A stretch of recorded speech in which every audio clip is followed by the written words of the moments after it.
We are living in strange times. Living, I think, is the most important word there, because I'm sure at least some of you listeners have asked yourself or have been wondering what exactly living is supposed to be. What's it supposed to add up to in normal times? And when you take away part of it that is generally thought to be key, what's left? Is it still the same thing? Or is it something else? And how do you understand the sum total of what you still have left? So, to speak in slightly more direct, plain terms, many of us, because of the global pandemic that is still going on, affecting us in much of the world, if not all the world, many of us have at some point, or at various points, been forced to retreat from social life or our normal lives into our own homes. We've had to reduce our lives and lock the proverbial door, or allow the door to be locked for us. I've heard it said that the passage of time has become more obvious for people who are locked down or locked in, and also this passage of time has become distorted. Our memories and dreams are doing things that they don't normally do, that we're not used to them doing. I've heard it said that as our minds are failing to create new memories, given a kind of a desert of situations, we're falling back into the pasts that live inside of us. If you believe that we're really all just atoms or matter, and that there's nothing magical or a soul or anything inside of us, then it wouldn't be too pretentious to say we're falling back into the pasts that live beneath our skin or inside our skulls.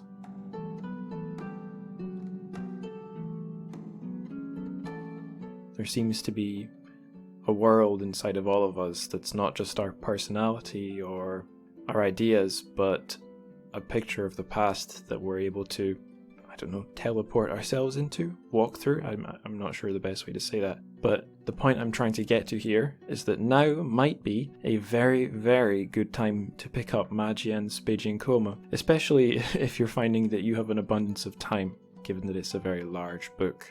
I have heard it said, and you'll hear it in the interview that we have in this episode with guest Ronald Torrance, that quite a few people have a copy of Beijing Coma on their shelf, but they've never read it. So take your chance here if that's you. Pick the damn book up and then enjoy this episode. So the reason I'm suggesting that you guys go and read Beijing Coma now is that this is a novel told in first person by a man who's sent into his own very personal purgatory. We could even call it lockdown, I suppose. And he's sent there by a gunshot to the head he received in the brutal crackdown of the 1989 Tiananmen Square protests. And of course we'll be getting into that in the interview too. A couple of disclaimers before we start. These aren't anything particularly heavy. These are just slips of the tongue that I make or made throughout the episode. So one, I believe it was just a one-off, but there's a book I mentioned. It's called, more than once, it's called Prisoner of the State. You'll learn more about that if you don't already know in the episode. But basically once, when I was naming it in the episode, in the interview, I referred to it as Enemy of the State, but it's not Enemy of the State, it's Prisoner of the State. So there's that. Next thing, my guest on the episode is called Ronald Torrance, but I'm a little worried that throughout I might have called him Roland once or twice, but it is Ronald, not Roland. So yeah, Ronald Torrance. And another disclaimer actually, when I was talking, so Ronald's Scottish like I am, and I said to him I'd only ever had one other Scottish guest on the show before, the translator Brian Holton. That's not true. There's one other Scottish guest I've had on the show, and that was Adam McMurtry on the episode about Liu Cixin's Devourer. So yeah, those are all my goofs. But given that this is a heavy topic we're covering, and I'm certainly not an expert on Tiananmen Square 1989. So if you feel that there's anything myself or my guest Ronald missed, or maybe misrepresented, or if you think there's anything important we didn't say, and we certainly didn't cover everything that could be said about either Beijing Coma or the historical events it talks about. If there's anything you think should be said, then please do get in touch via the show's social media. I'll be doing all the plugs at the end of the show, and the links are in the show notes. So yeah, don't be shy if you have feedback, positive, negative, or feedback that doesn't neatly fit in that binary of, a pat on the back or a scolding. If you just have a comment, then it's very welcome. So intros aside, let's get on with the Truchific news, the translated Chinese fiction news. Now, I'm being quite self-indulgent with the news this episode because I got 4 items and the first 2 are basically about me. And the first one is really self-indulgent because it barely has anything to do with Chinese lit. In fact, it doesn't really at all, but it has something to do with the show. It's a little bit meta, and it's to do with me. And I'm selfish, and I'm trying to promote myself. I had a short story published quite recently, and that's not happened for quite a while. It was the only story I wrote last year, actually. If you don't include stuff I've been doing commercially to make some money for myself for an education company, if you discount that, then it's the only story I wrote last year. It's called Pen Fairy, and it was published by a literary journal called Waxing and Waning. It's issue 7 of Waxing and Waning, which is a completely online issue. And the reason I'm mentioning it in the Trucific News is Pen Fairy it's Chinglish, basically. It's taken from Bixian, which is it's like a sort of a Chinese or East Asian equivalent or parallel with a Ouija board. And I learned about that from a fan who was giving her thoughts about Sanmao, of all things. Came up as feedback from the Sanmao episode I did on Stories of the Sahara. But the Xian character, fairy, that's been discussed on a couple of the episodes, because fairy is actually not a very good translation. Immortal would be better, but I can't remember which guest I was talking to about this, but sometimes a mistranslation can produce, or an awkward or slightly wonky translation can produce some really interesting English. I think that was Brian Holton who I was talking to about that.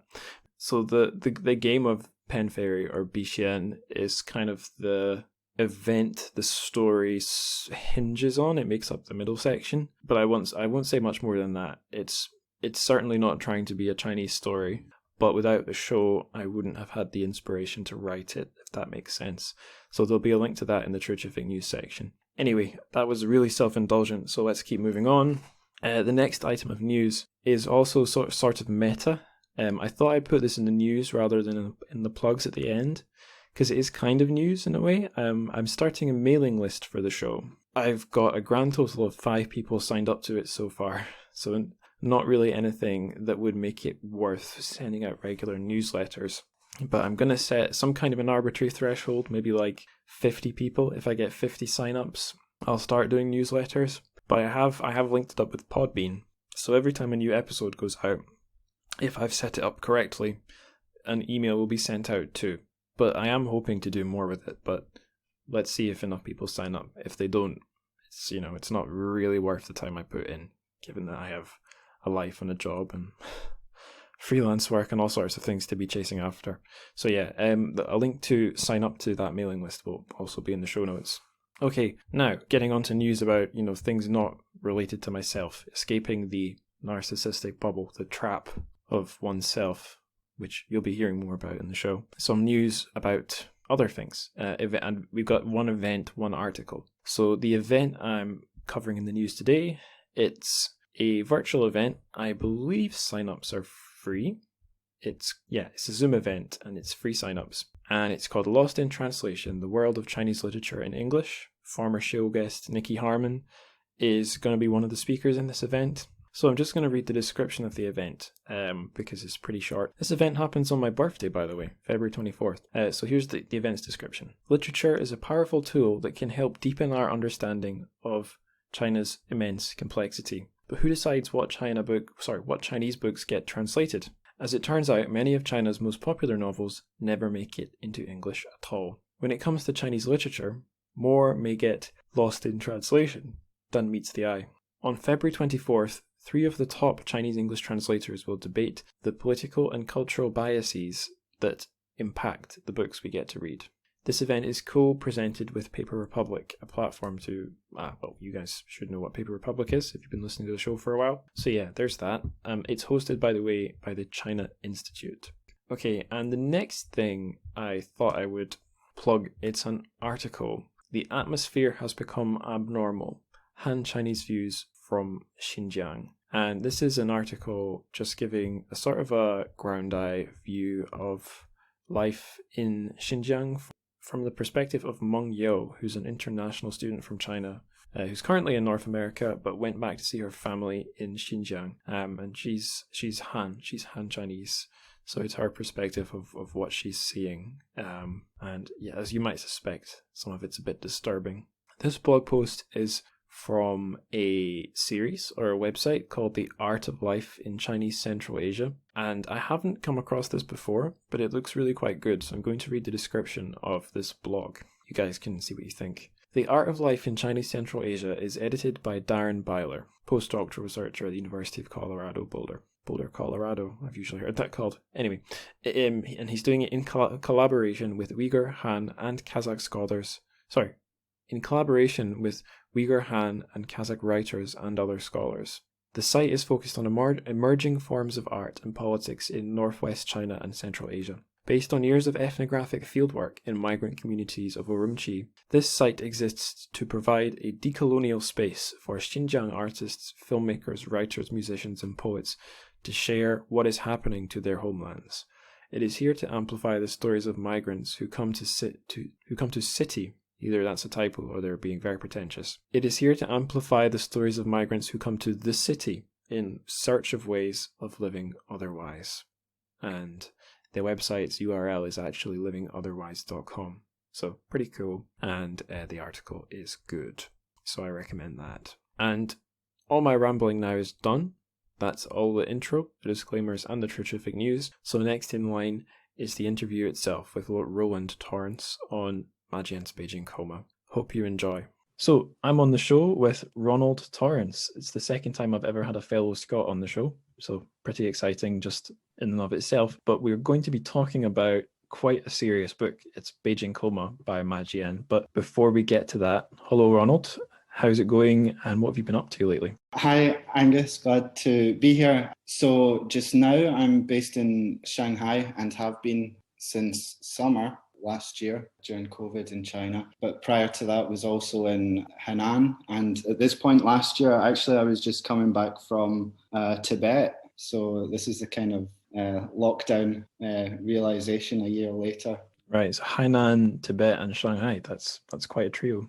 Yeah, it's quite a journey. And last year, I guess kind of traveling through Tibet while COVID was kicking off, and I actually remember listening back, I think when you were beginning the show, even that COVID was beginning to spread, Yes. Yeah, it's funny. I remember mentioning being in lockdown with lots of different guests.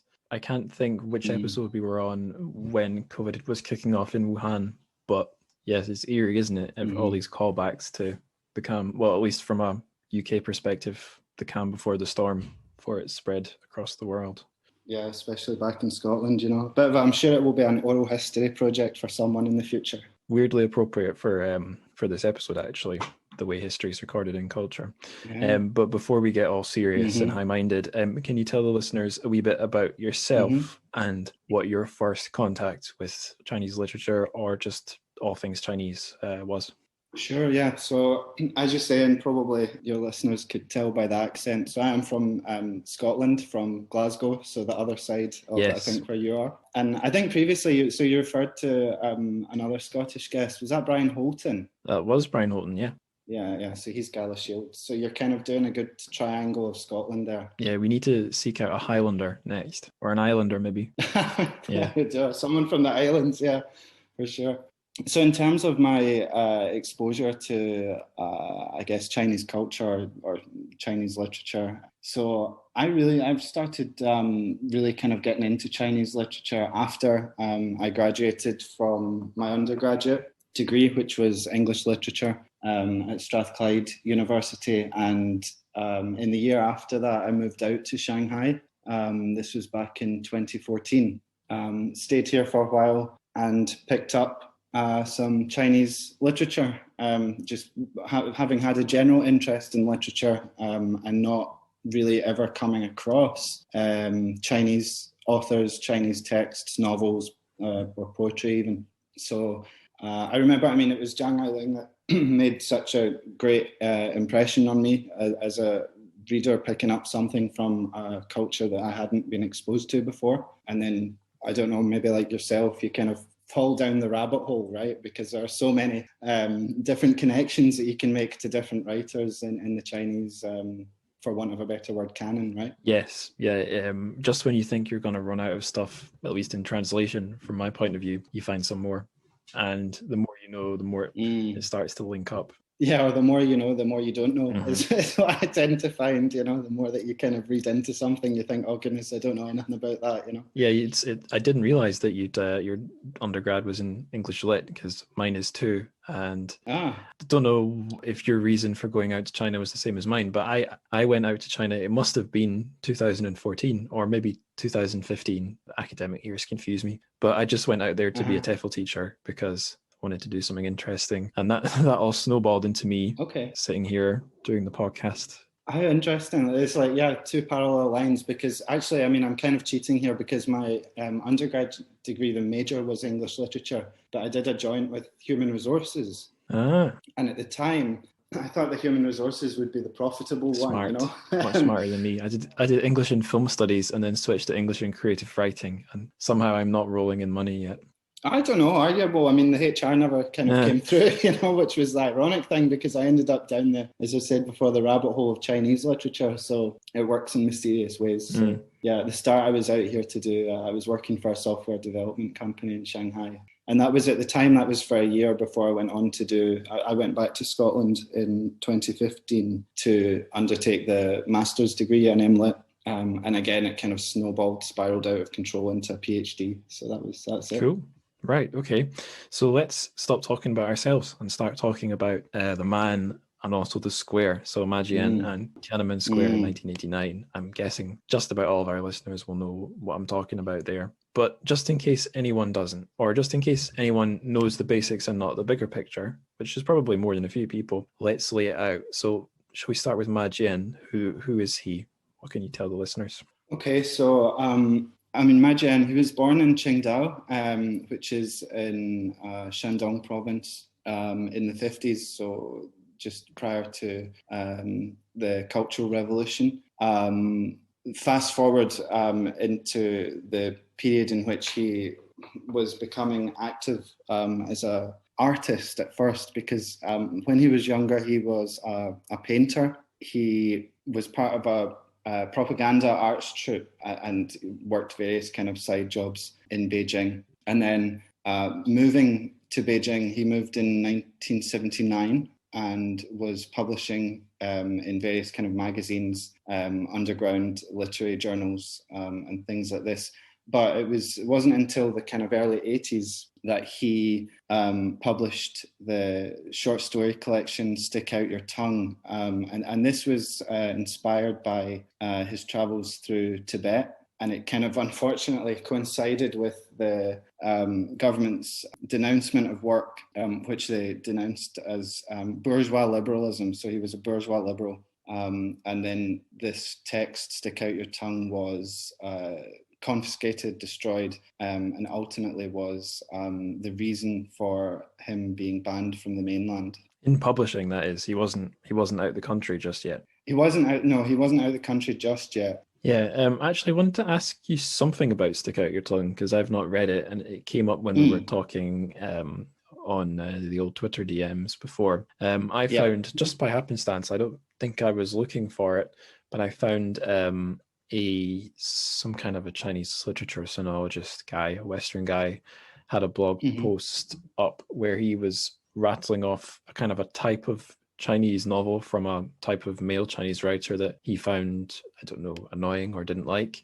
And it was writers from around this time, Han Chinese writers who were going off to the borders or the fringes of Han China, so places like Inner Mongolia or Tibet, writing kind of either romantic, either in a like violent sense, like Wolf Totem, or in a sexual sense. I think he said like Stick Out Your Tongue, stories from these like in quotes exotic areas. So and I mentioned that to you, and you said that's funny because that's one of the reasons the party gave for banning Stick Out Your Tongue, as well as just being bourgeois. Yeah. Is there anything there worth talking about? Yeah, I mean, in terms of the novel itself, I think this was at a point where at least the Chinese authorities were trying to promote Tibet as this kind of Shangri-La type experience, really, as a kind of tourist spot, Quite bourgeois in a way then. Yeah, in and of itself, ironically, yes, that's true. And Ma Jian's take on it is obviously the complete opposite to that. So the text kind of describes various things that he experiences in Tibet, because it's obviously very semi-autobiographical, and he talks about relations between women and older men and things like this. But one of the things I think that really must have struck a chord with the censors is his description of a sky burial. Right. And these are very kind of highly, even within Tibet, very kind of highly secluded and sensitive. What's the word I'm looking for? Events, right? Yeah, events. So I mean, one of the quotes about the text at the time was that it was a vulgar, obscene book that defames the image of our Tibetan compatriots, And we might come back to vulgarity and obscenity and fleshiness later. But yeah, let's focus on the book at hand, Beijing Coma. So I guess we're getting far enough through our narrative of Ma Jian's life to see how that connects to Tiananmen Square in 1989. Mm-hmm. I know a reasonable amount about Tiananmen Square because I've read, as well as fiction, I read a non-fiction book, a really interesting one that I got from Edinburgh Central Library, of all places, because I lived quite near it when I was living in Edinburgh. It's like the only library book I've read in decades, sadly enough. But it was Prisoner of the State, which is by Zhao Ziyang, who was a member of the Chinese government, who will explain who he was in a minute. But he was put in house arrest for basically the rest of his life after the events of 1989, and recorded on, I think it was a tape recorder, recorded this kind of his account of the events before, during, and after, and smuggled it out via friends, and it got published, at least in English translation, via Simon & Schuster, and it's a book you can buy. So he gives his perspective from the square, from inside the government. And what was going on inside the government is probably about as important as what was going on in the square. So basically, in 80s reform China, and just if I got anything wrong here, just catch me. There were at least two sort of leaders in the liberal-leaning reform faction of the Communist Party. There was Hu Yaobang and Zhao Ziyang, and Hu Yaobang was the higher of the two. And he got so far, I guess, and then ended up being, I don't know exactly, sidelined, or do you know what happened to him? Was he made to resign, or was he just sort of politically sidelined? Well, I think, I mean, usually the kind of narrative is that he was politically forced to resign, right? Right. And that was it for him. Zhao Ziyang stayed in the government as an influential figure, but some point in 1989, Hu Yaobang died, and students convened in Tiananmen Square to memorialize him, and also to kind of protest to the government for the sort of reforms Hu Yaobang was pushing for. So in one word, more freedom to open up Chinese society along like some more liberal lines, and that the dialogue with the government never really happened. They stayed in the square, more and more students gathered there, and then finally there was a massive crackdown where who knows how many people were killed, and it's since been sort of erased from the collective memory by censorship. That's a very brief, I know I wasn't very brief there, but that was about as condensed as I could get it. Is there anything else we should add? Yeah, I think just in terms of the scale, perhaps, of the protest itself, because of course people, whenever they hear the Tiananmen Square protests, or known by other names as well, June the 4th incident, Tiananmen Square incident, it wasn't just in Beijing, although that was really the center point of it. I mean, there were other demonstrations in other cities in China, like in Shanghai, Nanjing, Xi'an, and Chengdu as well. Chengdu as well was it? Louisa Lim writes about this in her book from a few years ago, the kind of effects and the impacts of the Chengdu protests as well. I was just going to say, I had a slight Jiang Zemin obsession in my last year I was a toad worshipper my last year in Shanghai, and I learned, I think it was possibly through Enemy of the State, I'm not sure, but I learned one reason he rose to, or supposedly one reason he rose to become the leader of China, the next leader of China, was he handled the Shanghai protests quite well, and there was no mass incident or killing or anything. Whereas I believe in Chengdu, there was quite a brutal crackdown, but it's sort of overshadowed and not as well documented as what happened in Beijing. Yeah, I mean, this exposition of it, I guess, that Louisa Lim kind of draws upon, she is writing that in 2014, and it's fairly new, it's new material. So, you're talking a good 20 years after the event itself. So, these things are still being uncovered. Right. That's probably a good point to emphasize, as much as we're able to say in a few minutes on a podcast, and even as much as Ma Jian's able to cover in a massive novel. There's a huge sort of, I feel like the monumental nature of this event in Chinese history, even in world history, probably can't be understated. It's huge. And I guess the book does get some of that across when, like, the rock star Cui Jian shows up at the square. It's a huge cultural event as well as political. It was Cui Jian, wasn't it? Yeah, it was. Yeah, his kind of anthem to the students, right?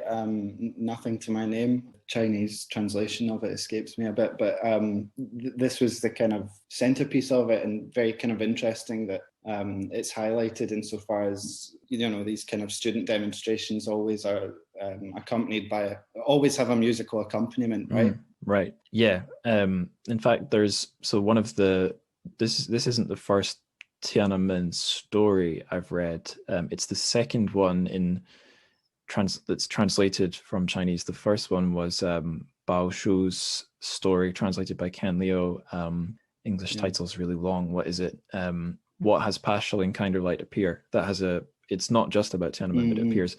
But the first Tiananmen story I ever read was Do Not Say We Have Nothing by Madeline Thien. Sorry if I'm saying her surname wrong.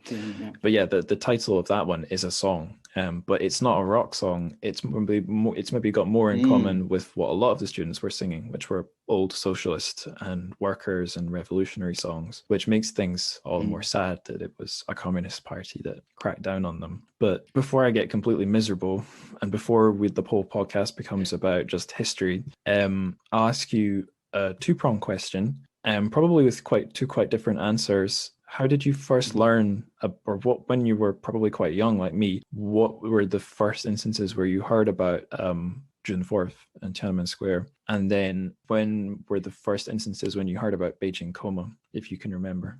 Okay, so in terms of Tiananmen Square, it's kind of, as you've said previously, it's got this kind of epic proportion to it. It's got this historical epicness or sense of a landmark event about it, and probably we'll come back to the idea of landmarks and things like this. But probably the thing that people would recognize the most from it is the tank man image. Yeah. Of the single solitary figure in front of the line of 4 tanks, and of course that image has been disseminated so much now that if you expand out, you can see the whole of the square and this huge line of tanks progressing towards them. So, I mean, I don't know, I can't quite remember a specific point at which I first became aware of it, but it's just something that seemed to be, even as I was growing up, you see it in newsreels, you see it in, events that shaped the century or whatever. So it's something that kind of is in the background and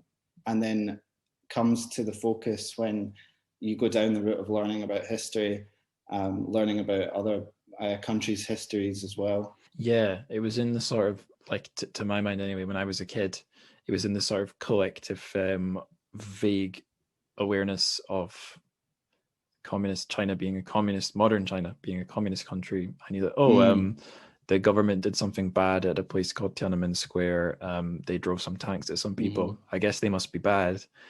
I probably along the same lines of hearing about Free Tibet and thinking, the Chinese government does something bad to Tibet. Maybe Tibet should be free, and never for, why would I look into it any further than that? And then maybe even when the 2008 Olympics rolled around, I became vaguely more aware of the specifics, but only really vaguely. And Beijing Coma, I guess I must have heard something about it when it came out or the year after, long before I ever knew I was going to be living in China for so long, or before I was interested in it. But I remember misunderstanding the premise. I thought the premise was a little bit like the film Goodbye Lenin. I thought the premise was that this guy gets knocked out at Tiananmen Square, goes to sleep or goes into a coma until 2008, wakes up and finds China to be a new country. But it's not really what the book's about at all. Yeah. That's a kind of a good imperfect analogy with Goodbye Lenin. I think if I remember that film right, they're kind of modifying life around him, right? It's a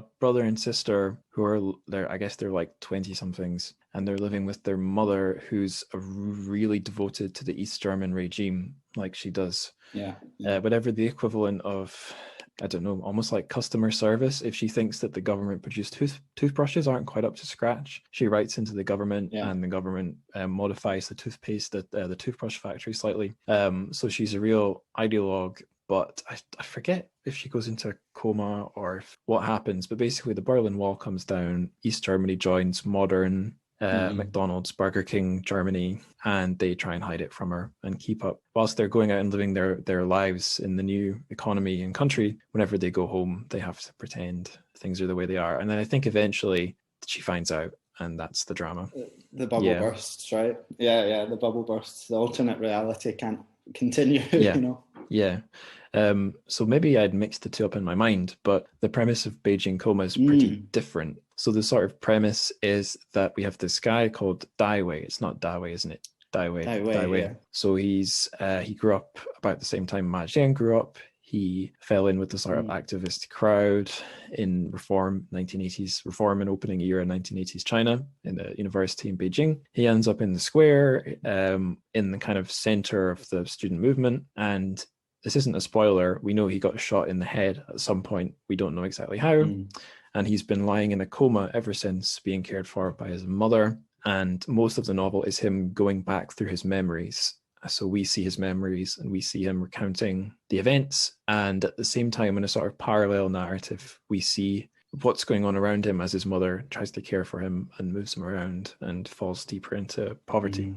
So that's it basically. And I guess the structure of the book, the big middle section is the student politics, which is probably the most, to me anyway, the dullest part of the book. But is there anything else you'd say about the plot and how it's organized that I've missed? Yeah, I mean, as you've kind of said, it's this idea, I guess, that the narrative text is contrasting Dai Wei's mind, right? And he's got a very detailed remembrance of the events itself. And as you say, it goes into this kind of middle section, which is very kind of, it's politically heavy, right? It feels as if you're kind of trudging through the book. But I'm just going to return, Angus, to that question that you asked that I didn't quite answer there, which was how I came across the book. And you often find it no, it's okay. You often find it in when you begin to read, or the way that I came across it was when you begin to read, or when I was beginning to read Chinese literature, and it often kind of crops up on these banned book lists, right? Yeah,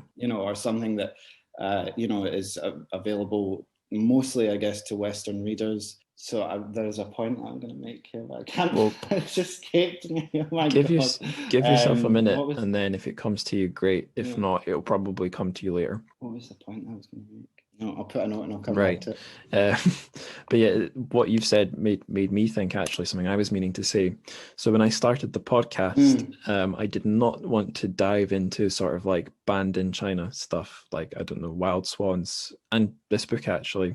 I did want to do stuff that was edgy, or maybe authors who went on to sort of get silenced. But I didn't want to do like go-to Westerner reads a book about how awful communist China is. Not because I think those books are bad, but I was trying to, I'd just come back from, well, I say just come back. I'd been back from China for about half a year and really couldn't shut up about how different it is from your average layperson's perception of the country. And I was, trying not to be the stupid kid coming back from his gap year who would never stop talking about his gap year.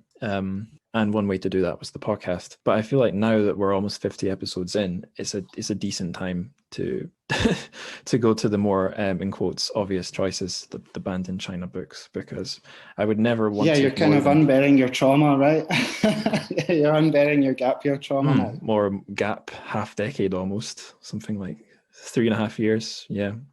I wouldn't call it trauma. Yeah, the point, sorry, Angus, the point that I was going to make, I think, kind of, you've reminded me, it kind of answers the question as to who does this book like appeal to, and what is the audience? Do you know what I mean? Like, what is the audience for this text? And you can be attracted to this book, but what I notice a lot is that people who pick up this book tend not to read it, or at least it tends to be kept on the shelf, you know, as a kind of like, it's a bit of a symbolic tome on people's bookshelves where they say, oh, you know, have you read Beijing Coma? And they say, oh no, I need to get to that one, or, you know, I need to put a bit of time aside to deal with that. So it kind of comes with a whole background of baggage in a way, as it is as a text, and to who it appeals to. Yeah, it's sort of sitting there just like that way on your shelf, uncontained, vegetative. Yeah.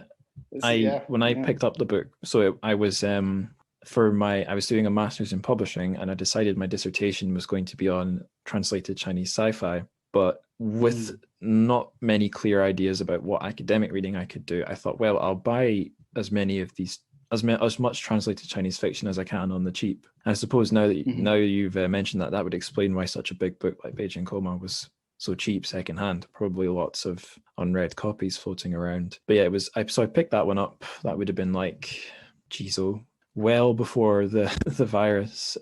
Sat on my shelf for more than a year, possibly up to 2 years before I finally picked it up, because I knew we were going to do this episode. And yeah, so in a way I was intending to read it, but I wasn't reading it because I was expecting a lot of fun. I was reading it for some sort of a high-minded purpose, talking about it on a podcast rather than, you know, I mean, in a sense, that's what I do with all my translated Chinese fiction. But I think this one, I really needed to kick up the bum to get started on it. Yeah, I mean, it's not a kind of, it's not a book that you go to if you want to read something for fun, right? Yeah, and it maybe doesn't help that the cover is like, it's all sort of beigey brown. It's a picture of some flasks on a bench, so it's not even presented as something, I don't know, wild or rebellious. And in a way, it's not. It does have some artistic flourishes, but it's a pretty sober-minded book. It's like a book on a mission, I felt. Yeah, and just a kind of question back to you, because your area is publishing, which is something that I don't actually know a great deal about. It's not my area at all. But I suspect that there is something to do with these texts and how they appeal to certain audiences. And it's probably, the thing that you say about the cover is very interesting, because you're right, I think that's the 2008 version you're talking about, the vintage cover with the kind of brown dulcet tones. The republished version from 2018 has a very bright blue cover with a stylized sparrow or dove by Ai Weiwei. Ah, right, okay. A Trump supporter. So I've kind of sexed it up a bit, right? Yeah, I'm just looking for that right now. Oh yeah, I see it. Yeah, it looks like an Ai Weiwei. It's a scribble. It's a wonder they didn't put a cage on it, but yeah, you know. Maybe they've done that thing where the inside has a cage, and then if you flick the pages back and forth, the bird's in the cage. Inside the cage. Yeah, I've Googled it. There's another one with a bird. It's really naff. It's a bird with like light bursting out of its beak. Right, okay. If you just Google 2018 Beijing Coma, you'll see it. It's a bit wonky. I don't really like it. Oh yeah, gosh. It's not very good, is it? It makes the brown one look actually quite palatable, yeah. There's another one. It's popping up here in my results. It's the same vintage cover, but the words Beijing Coma are in red, and they're in more sort of a, I don't know what you call it, like in quote marks, Oriental script. It looks more Arabic to me than Asian. But my copy, I think there's a reason why it has a fairly plain design. There's an also by Ma Jian bit on the back, and it's got the vintage editions of Stick Out Your Tongue, The Noodle Maker, Red Dust, and The Dark Road, and they're all like a matching uniform design. So I think first thing I'd say as a publisher is, nice minimalist uniform designs. It's kind of penguin-esque in a way. quite like it. But from like a who's it for perspective, yeah, I actually did look at this in my dissertation. I was looking at the paratexts of books, and I kind of clung to that because there is some academic writing on paratexts, and it is extremely applicable to packaging Chinese lit into English. So paratexts are all the text outside the work itself. So they could be by the author, like an intro, or they could be by the publishers, like the publishing company's editor, or like the blurb, or they could be by the marketing department, so the quotes that they put on the cover. And what I generally found is that paratexts of Chinese genre fiction, so sci-fi or also like crime stuff, will have more they will either present China positively or from a neutral kind of it's just literature, enjoy it as it is perspective, which I was framing as, you know, this is breaking the convention in a way, because a lot of Chinese literary fiction will be packaged as being sort of abandoned China book, or as being rebellious or subversive, which is good if it's a book like Beijing Coma where that applies. But I was finding sometimes it was either being applied to books that were not really rebellious books, or it was presenting a work which is very multifaceted as just banned in China. And that's it's a bit depressing, because I was trying to argue, I don't think I did it very coherently, but, you know, in this day and age, we all live in our little ideological bubbles, and we are kind of drifting into a Cold War. So do you really just want to, or if you walk into the bookshop and all the China books say, you know, this is the book to overthrow the evil communist regime, are you really learning anything about China, or are you just staying in your bubble? But the quotes on the back of this one I think are pretty good. The best one I think is the Guardian one, and I've found in general Guardian reviews on Chinese fiction are pretty good. They don't tend to reduce everything to politics. So the Guardian quote says, "Magnificent. This vivid, pungent, often blackly funny book is a mighty gesture of remembrance against the encroaching forces of silence." And I think that's great, because it talks about something the book's doing politically in a meaningful way. It doesn't just say this is a rebellious book.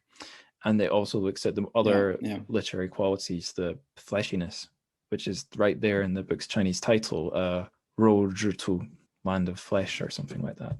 Yeah, it's probably worth saying as well that, I mean, the audience, I guess, for Ma Jian just now is a Western, or at least English-speaking readership, right? He's not. It seems that due to his ability to, or rather his ability not to publish in China, that he is writing, especially his last book, China Dream, in 2018, was published first in English. Beijing Coma was published in English and had translations thereafter. But it's also worth mentioning as well with the Guardian review that Ma Jian does also write quite frequently for the Guardian as well, particularly on anniversary dates of the Tiananmen Square protests. They'll get him to, or he'll write a kind of remembrance type piece. So his kind of writing in this text in Beijing Coma is also supplemented by these things that are going on over time as well. Mm-hmm. Yeah, we might get into this more, but on one hand, I think it's a great thing that he's able to, you know, as someone who was there, get his articles in the Guardian. On the other hand, I think it does open up criticism from, I don't know, pro-CCP people to say, oh, look, you have this one dissident author who you wheel out, who, you know, he's the only one you listen to, which I think it's a mean criticism, but it's not completely unfounded in a way.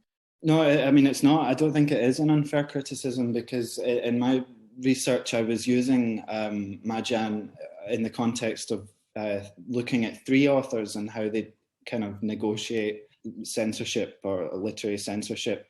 And I went into my research thinking that Ma Jian would have been the one with the most difficult job, because he's in exile, he's out with the system, he's kind of writing for a Western readership. Right. There's not much readership inside. But as it turns out, one of the other authors who you've looked at in a previous show, Mo Yan, I think you did an episode on Mo Yan with Leila, right? Leila Heward. Yeah, the lady with a completely non-Chinese name that sounds like awesome in Mandarin. She's very, very good with Mo Yan as well. Her work is really good. She's doing some really interesting stuff. But anyway, so I was looking at Mo Yan, and the third author is Yan Liang Ke. Right. So what I found surprising was that, this is just my view, I guess, but I actually think that Mo Yen has the most difficult job out of all three. Yeah, I know what you mean. The phrase "path of most or least resistance" is popping into my head. So I'm not trying to Yes. belittle Ma Jian, but yeah, he's publishing an environment that wants his writing. Whereas I've heard, like, I watched an Yes. interview with Yan Lianke where he basically says, "Yeah, no one I know wants anything to do with me. My stuff can sometimes get published, and it can certainly be published in English translation. But like, I've not just killed off my professional life here. I've chosen to be unpopular, but I'm just going to stick with it." And I guess Mo Yan, he's respected, but I would imagine he's constantly having to walk some kind of a middle path, which, that's harder. For sure, for sure. Yeah, he's got the worst of both worlds, so to speak, whereas Ma Jian now, I think, very much kind of knows his brand, right? It seems that way, yeah. Yeah. The other quote I was going to read here as an example of one that kind of annoys me, despite not being completely wrong. It's the Times quote on the back of Beijing Coma, and it says, "A huge achievement, a landmark account through fiction of a country whose rise has amazed the world, but which remains cloaked in shadows." Finally written and translated. And the thing is, like, cloaked in shadows, not really. China's not North Korea, but they've just said it because it sounds good. That bugs me. No, and especially when you kind of contrast with the content inside, it's kind of, setting up an image which, although, there are political arguments for it, but yeah, in terms of literary ambition, I don't think very helpful.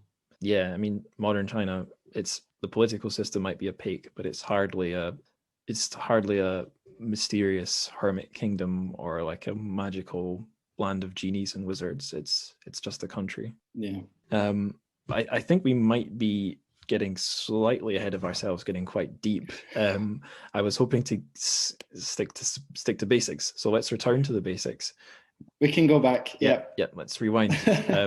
Listeners won't know, but I've categorized the questions about the book itself into the surface and beneath the skin. So let's extract ourselves from beneath the skin and go back to the surface.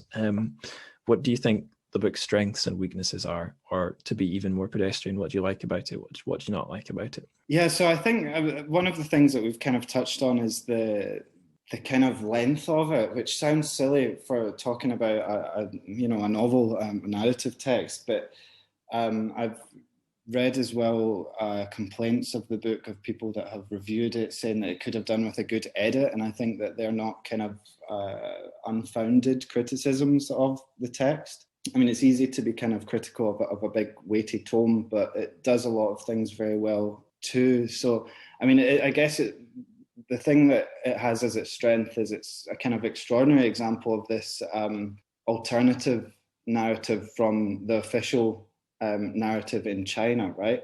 And I think it might be helpful to think about these two different ways in which history is viewed within the context of China and then from out with, right? Yeah. And you can understand that writers would be kind of reluctant as well to pursue it's not an alternate, I mean, it's just a different view of history from out with China, but you can see with the reception that Ma Jian has received for this book that it would be a kind of unpopular route to go down, right? But it does stand as this kind of example of text which is capturing a moment which is not accessible within the mainland. For sure, yeah. I think I remember when I was looking up, trying to get the two Chinese titles of the book, because there's the original, which means something like Land of Flesh or something, and then I think it picked up its English title into the Chinese. I had it Beijing Zhu, so like Beijing vegetative comatose person or something.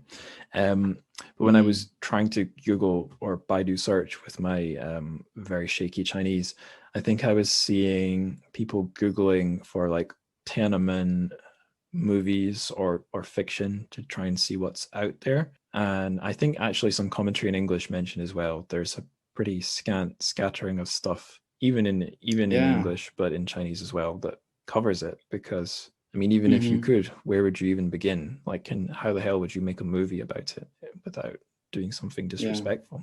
Never mind inaccurate. Yeah, and even more so when it comes to the kind of academic reception that Beijing Coma and even Ma Jian kind of generally has. He doesn't have, at least from my research or what I can see, he doesn't have a huge amount of academic backing behind him, which is unusual, especially again, I mean, I'm thinking about him in context of other Chinese writers who have a kind of wealth of information behind or research that has been done on their work. But with Ma Jian, he seems to somehow avoid that. I mean, there are one or two fairly big names in there that write about him, but it's far less than certainly his contemporaries. And then again, when you're looking at texts which deal with this particular moment in time, we've talked about Madeleine Thien, but the only other name that kind of comes to mind is Shen Kui's Death Feud, which is about Tiananmen as well. Right.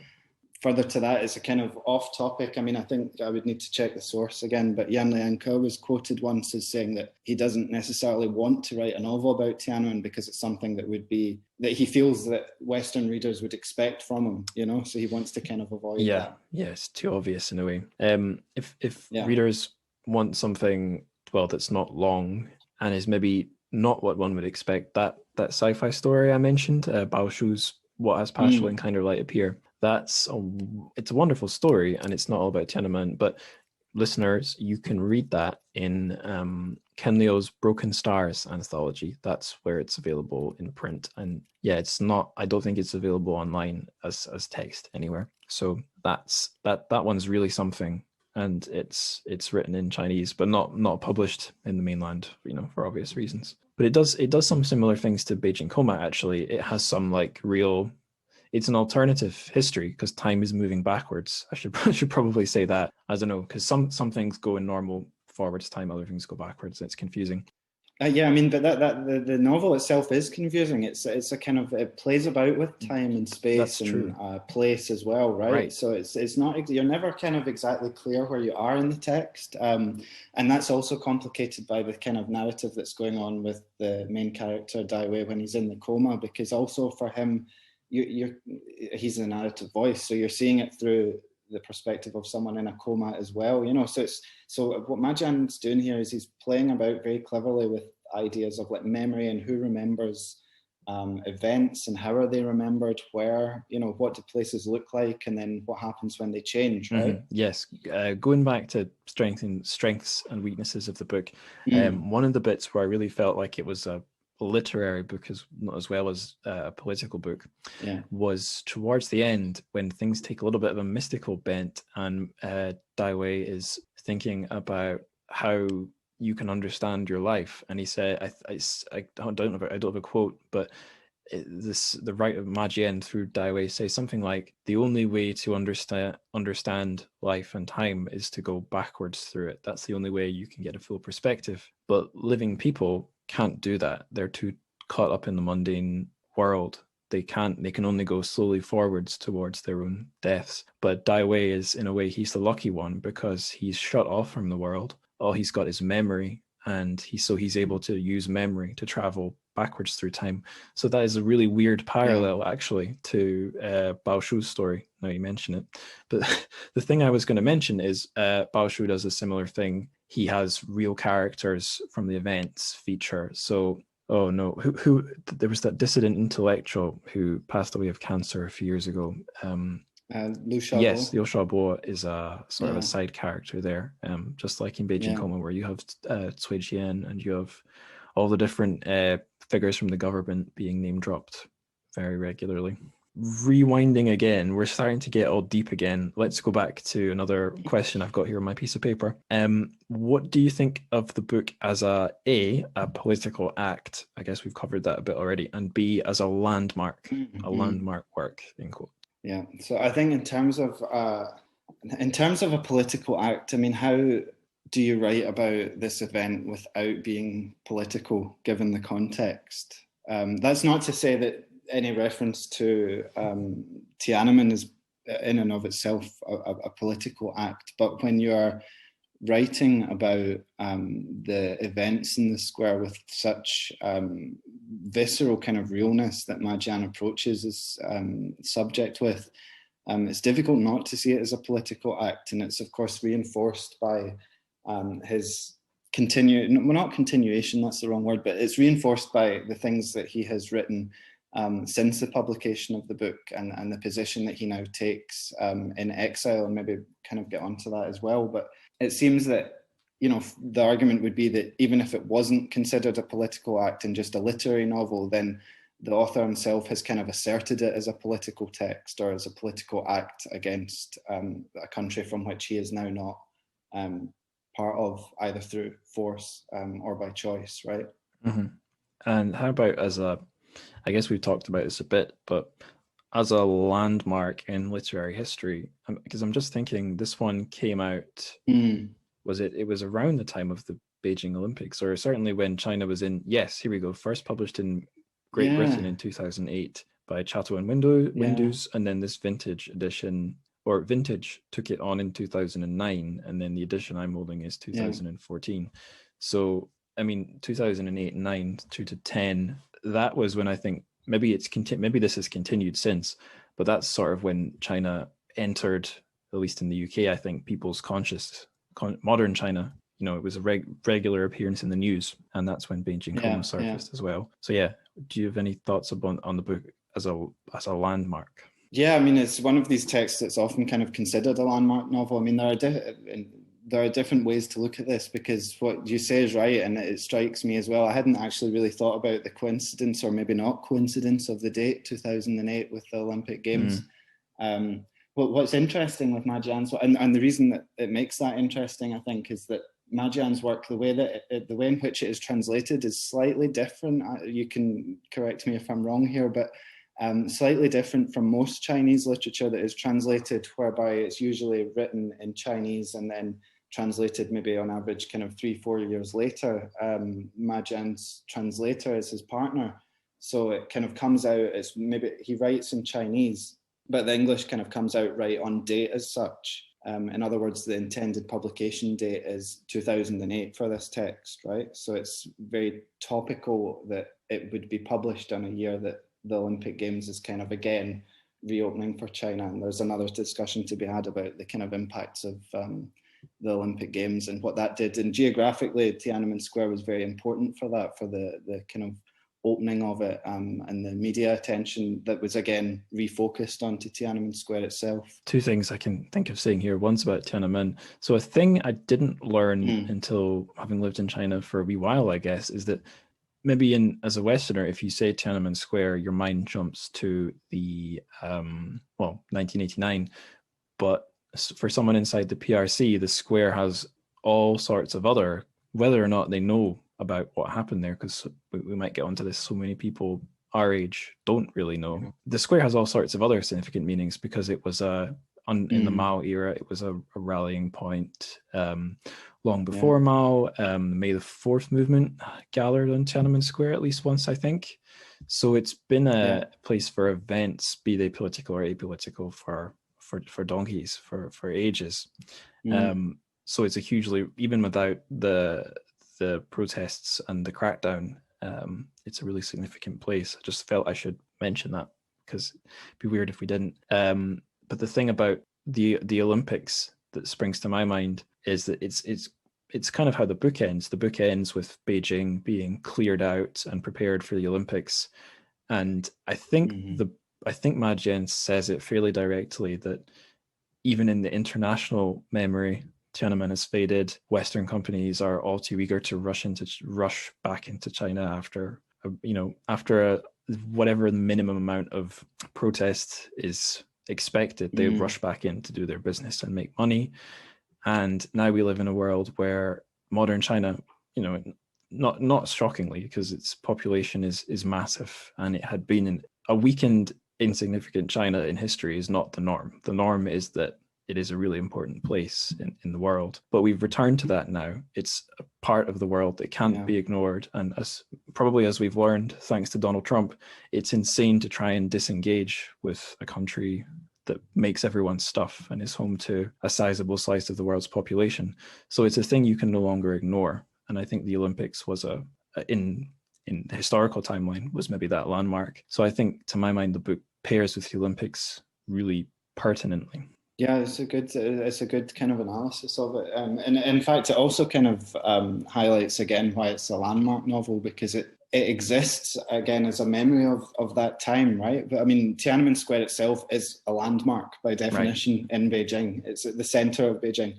But some of the criticisms of the novel, I think, is that it's kind of too obviously critical, but that in itself is a strength when you look at the idea of what Ma Jian writes at the end, that, you know, this time or this memory of 1989 has been forgotten.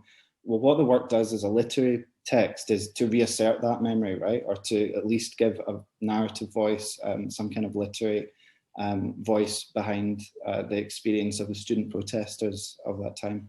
Yeah, and it gave me something other stories hadn't. So Madeline Dien's book isn't exclusively about Tiananmen, and the characters who end up there are not, well, they're not there just randomly, but they're not student leaders or student activists either. No. So yeah, Ma Jian's captured something really specific but important to the events. So that's definitely an important thing it does. Last well, I know this is a deeper question, but it's something I think it's good groundwork to lay before we try and get really deep. What was your academic work on the book? So you sort of mentioned it already, but can you give us a full description? Yeah. So as I've said before, the idea of my research is to look at how contemporary authors, and the three that I use in my research are Ma Jian, Mo Yan, and Yan Lianke, and how they write about history in a country where the past is highly politicized. And obviously that's got particular relation to the events of this book. So I guess the difference here is that it depends on what view you have of them within a literary canon, right? Ma Jian is not in a Chinese literary canon because his work is banned. So to me, it was very interesting to see how he could approach historical topics in ways that, for example, Mo Yan can't, or Yan Lianke can. Yan Lianke is a bit of a middleman, right? Because he does and doesn't sometimes, and he's kind of done the whole self-censorship thing. Ma Jian, to my knowledge, has never self-censored. And Mo Yan then again has a kind of much more subtle negotiation between being the Chinese Nobel laureate, but also kind of enjoying this both political and literary reputation within China itself. So Ma Jian is very much like the outsider. He's often associated with being, he arguably is a kind of dissident Chinese writer in exile. And again, you know, like we've said, it's kind of surprising then that there's not a great amount of academic research on Ma Jian's work, especially if he is writing predominantly for an English-speaking audience by comparison to other contemporary writers who are looking at history and at how you negotiate that highly politicized environment that exists in China just now. Speaking about Mo Yan and Yan Lianke reminded me one, I don't know, Chinese piece of Chinese culture I did get into properly whilst I was living there to some extent was cinema. Maybe because it's easier to access Chinese movies with subs in China than it is English language or English books in translation from Chinese lit. So sure. one of like 2 or 3 directors that I learned something about while I was there was Feng Xiaogang, who's not like an art house guy at all, but he's made some quite interesting films. He's done some like silly comedies. If anyone listening has seen Kung Fu Hustle, he's from the guy early on from the Beijing gang who gets his legs and arms machine gunned off. So he's done acting stuff as well. But he had a film that came out when I was living there. The English name was an interesting translation where they did some historical substitution. It was called I Am Not Madame Bovary. I think the Chinese one, I'm going to embarrass myself here probably, 我不是潘金莲. If it's not Pan Jin Lian, it's a lady from Water Margin who shames her husband or something. So probably a lot of our Chinese listeners will be screaming at me for mispronouncing her name. But anyway, he made this movie about a peasant woman, basically, played by Fan Bingbing, I think. Anyway, forget that. This Chinese peasant woman who is cheated by her husband and goes on a sort of a legal crusade to get recognition or compensation, and she takes it step by step of the government all the way to the top, and the local government, especially the guys she's dealing with, are corrupt. and she does that thing where she does a pilgrimage to Beijing to try and speak at the NCCP, the big meeting of all the delegates from around the country where they rubber stamp various proposals as she goes to that. And I think I read an article or two about it, like how it's amazing he's able to make this film and how he's negotiated what you can and can't make books or movies about. But I think the way one factor for Feng Xiaogang is that he's respected and well connected. He has whatever the equivalent of like some protection is. So maybe a little bit like Mo Yan. If you're the Chinese Nobel laureate, how's it going to look if you get thrown in jail for writing about the Cultural Revolution? It's bad press. Or even if you look at, you're not looking at the press angle, he might have friends in higher up who wouldn't want, who like his writing or like him and wouldn't want to throw him in jail, whereas a nobody might not be able to write these things or make these movies. But it's so opaque, you would never know.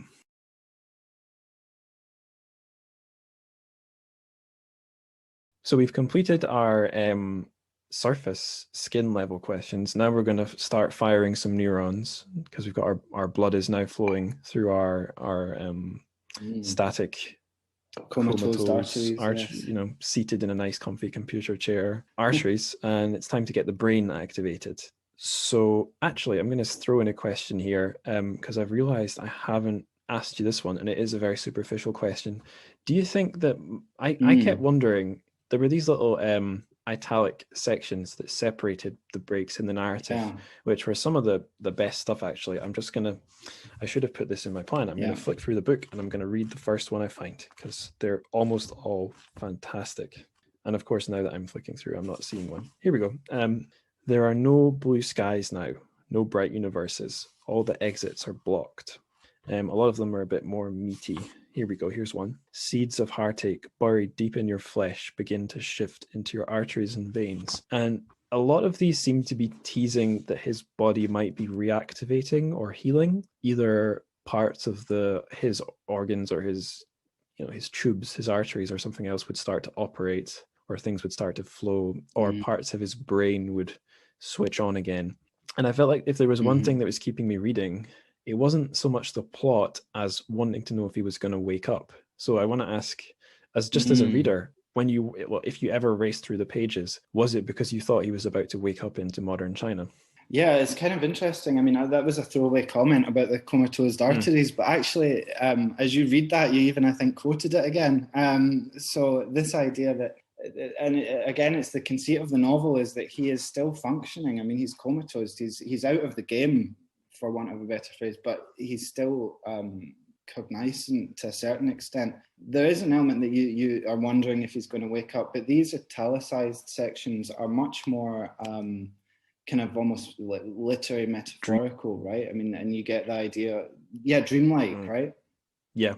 I just, if you wanted to say anything more about that, because I think it hadn't occurred to me, but dreamlike they are. Some of them more than others. Some of them are, I think my favorite ones actually are both dreamlike and also weirdly precise in using like medical terms to describe parts of his body, which is, I think, really great because it does have like a purgatory hovering between life and death, what's real, what's not real feel. But at the same time, it's being very sort of materialist, being a good Marxist materialist and describing the particles in the body rather than like a soul. And what's interesting as well here is that with these italicized sections, that's what begins the novel, with this kind of longer italicized section. But perhaps you know a bit more than I do about the kind of Misty poets, but something like this would strike me as maybe something akin to what the Misty poets might come up with. So this is just from the first few pages. Silvery mornings are always filled with new intentions, but today is the first day of the new millennium. So the dawn is thicker with them than ever. Although the winter frosts haven't set in yet, the soft breeze blowing on your face feels very cold. A smell of urine hangs in the room. It seeps from your pores when the sunlight falls on your skin. It had not occurred to me that he might be in dialogue or drawing on the Misty poets. But yeah, I've not really read anything from that time. We have done Yang Lian I've covered one of his books on the show. That was the one I had Brian Holton on for. But yeah, Misty poetry, I've not tackled, but that's reminded me of something that was in my head before. I think it's intended as a being in dialogue with Tiananmen or what happened. I'm just going to be silent for a second and try and find it first. So there's a 2-line poem by one of the Misty poets, Gu Cheng. I think it's a pretty famous one. It's titled A Generation. And unless I'm missing something here, it is just 2 lines in Chinese. And in translation, they are, "The dark night gave me black eyes.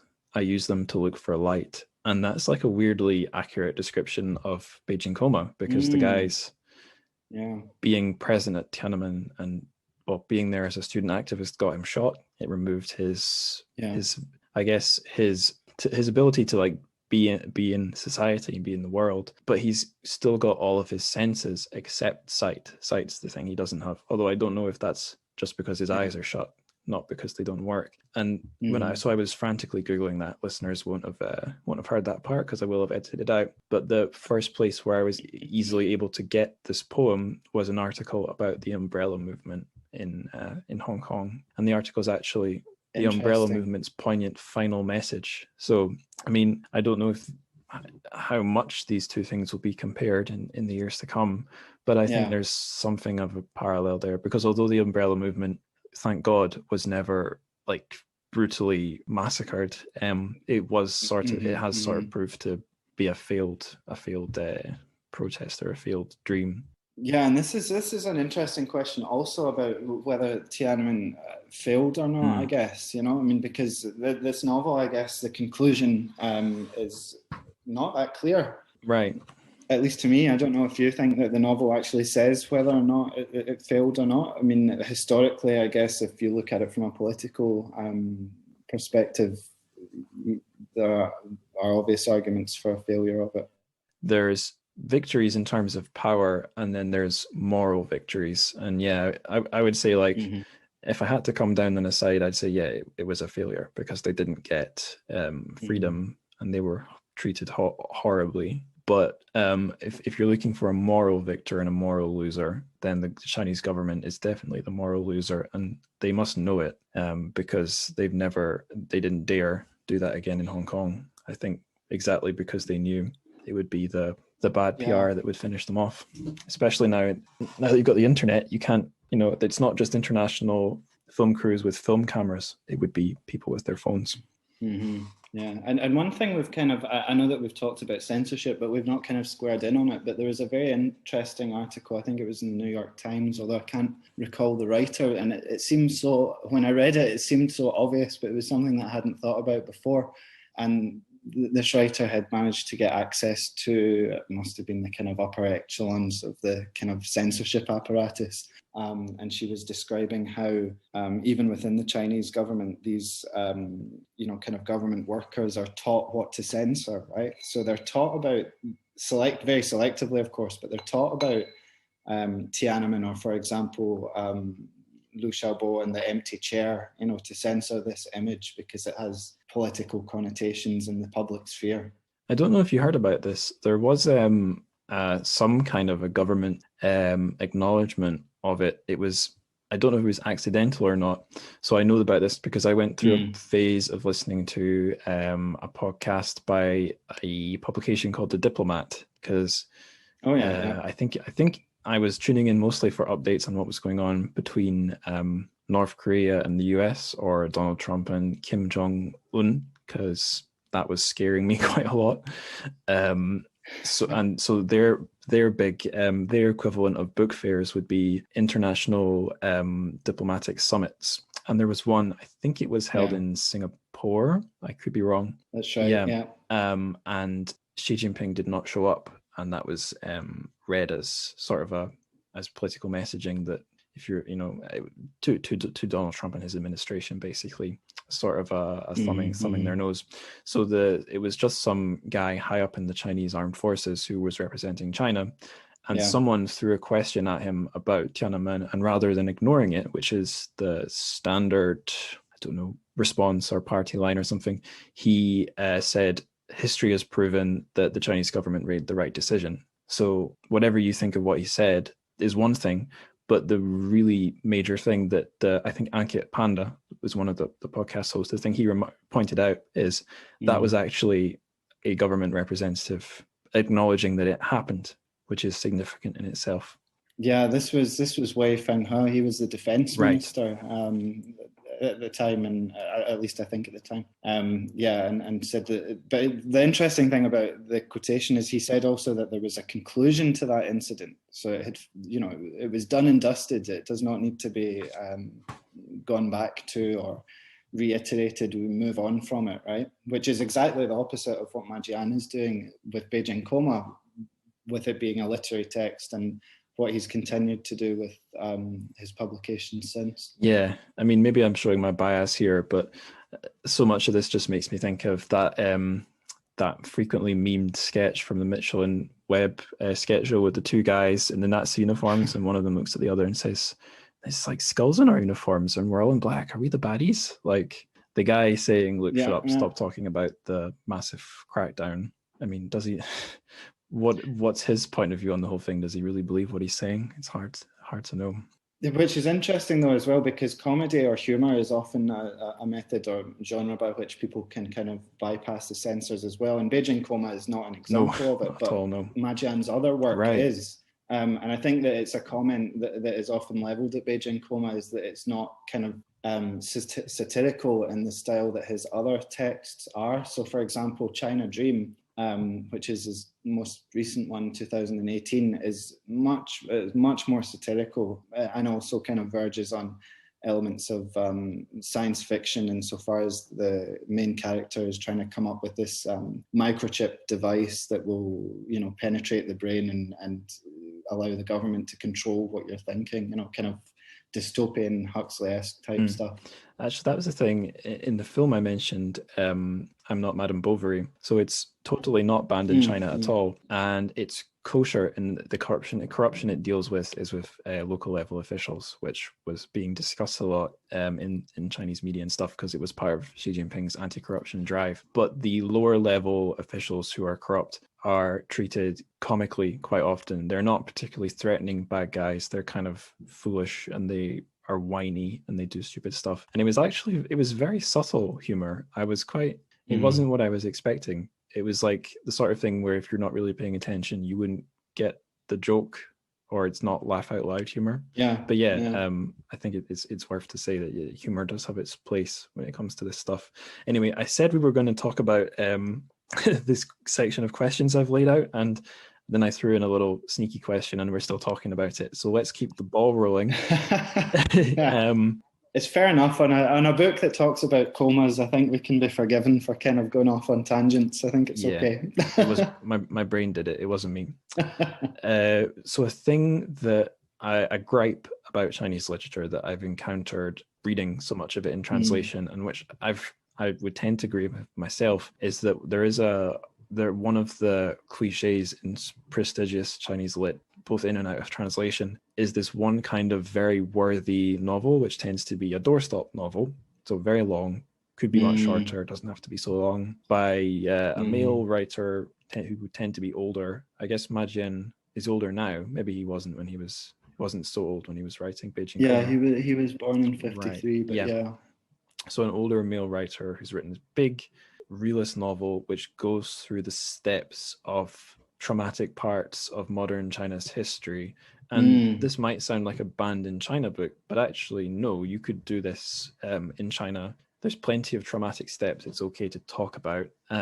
So like the Civil War, the Japanese invasion and the anti-Japanese war, before that colonialism, and then in the modern age, it's okay to write, I guess, I don't know, provided it gets okay by the censors, you can publish stuff talking about how insane aspects of the Cultural Revolution were, and you can write stuff set in the 80s deriding all the corruption and crazy transformations of China as it economically liberalizes. So anyway, so what I'm trying to say is these stuff exist in translation and in the PRC itself. These books that do all this stuff, they're overly long, and they go sort of step by step, almost methodically, through historical traumas. So what I'm trying to ask is, do you think this book neatly fits into that sort of cliche, or does it only to a certain extent, or does it not at all? Well, one of the things that I was going to say when you were asking that question, Angus, is that there's a good quote about that might reinforce something of what you were saying, because you're right. It doesn't just, the thing that's notable about this book as well is that it doesn't just focus on Tiananmen. It does focus on the Cultural Revolution as well, because that comes up in memories of, you know, characters' shared experiences. And I wonder how much there is I don't know, again, maybe, you know, your view on this as well, but I wonder if you think it's a kind of hopeful novel too, because it might be worth reading this just to give an insight into sections of the novel that are maybe a bit more hopeful. So this is kind of roughly about, it's near the start, it's kind of page 41-ish. Okay. We were a generation with empty minds. We thirst for knowledge. Now that China had opened its doors to the West, we devoured every scrap of information that blew in. China had emerged from the catastrophe of the Cultural Revolution, and we were eager to build up our country up again. Honestly, maybe this is just me. I'm a miserable git. I thought the book was pretty bleak. I remember... It is bleak, yeah, it is bleak. The second, not the last episode I did, but the one before last, the Strange Beasts of China, I mentioned that my favorite beast, little kind of semi-human entity that Yanga put in her collection, were the impasse beasts. So they're these sort of like bookish, depressed characters who it doesn't specify what impasse they've hit, but they've got so far in life and they can't get any further, and now they're destitute and depressed and marginalized. And I talked on that episode, we kind of talked about those past beasts in the context of like the defeated scholar from Chinese history who couldn't get into the imperial bureaucracy and pass the exams and make something of themselves. But I was also, I mean, I didn't want to throw this question at Yan. It felt unfair. But I was also thinking, as I was reading the book, this could be like the Misty Poets or the characters from Beijing Coma who either get put into comas, put into prison, or the ones who do make something of themselves. It's not in politics or culture. It's just in soulless money making down in Shenzhen or something. And I guess China is not a miserable place these days, but politically, I feel like that was 1989 was the impasse. And how the hell can anything? I mean, things aren't going forwards there in terms of freedom under Xi Jinping. They've gone backwards.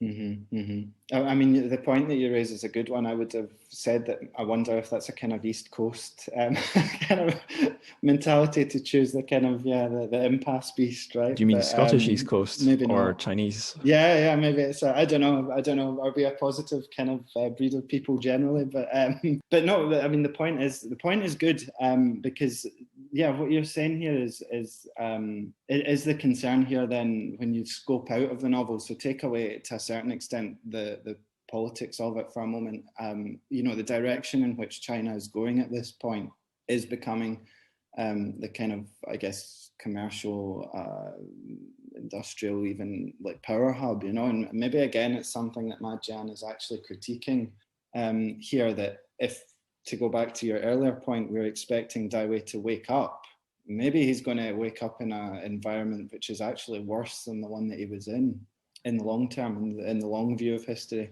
My experience of China is, I traveled quite a lot, but the places I actually lived were a small town in Zhejiang province and then Shanghai, so quite prosperous parts of the country. And like, I guess my impression was, it seems like a fine place to live if you can ignore the unpleasant parts, so the pollution, and if you don't want things that you can't have, like a vote or something.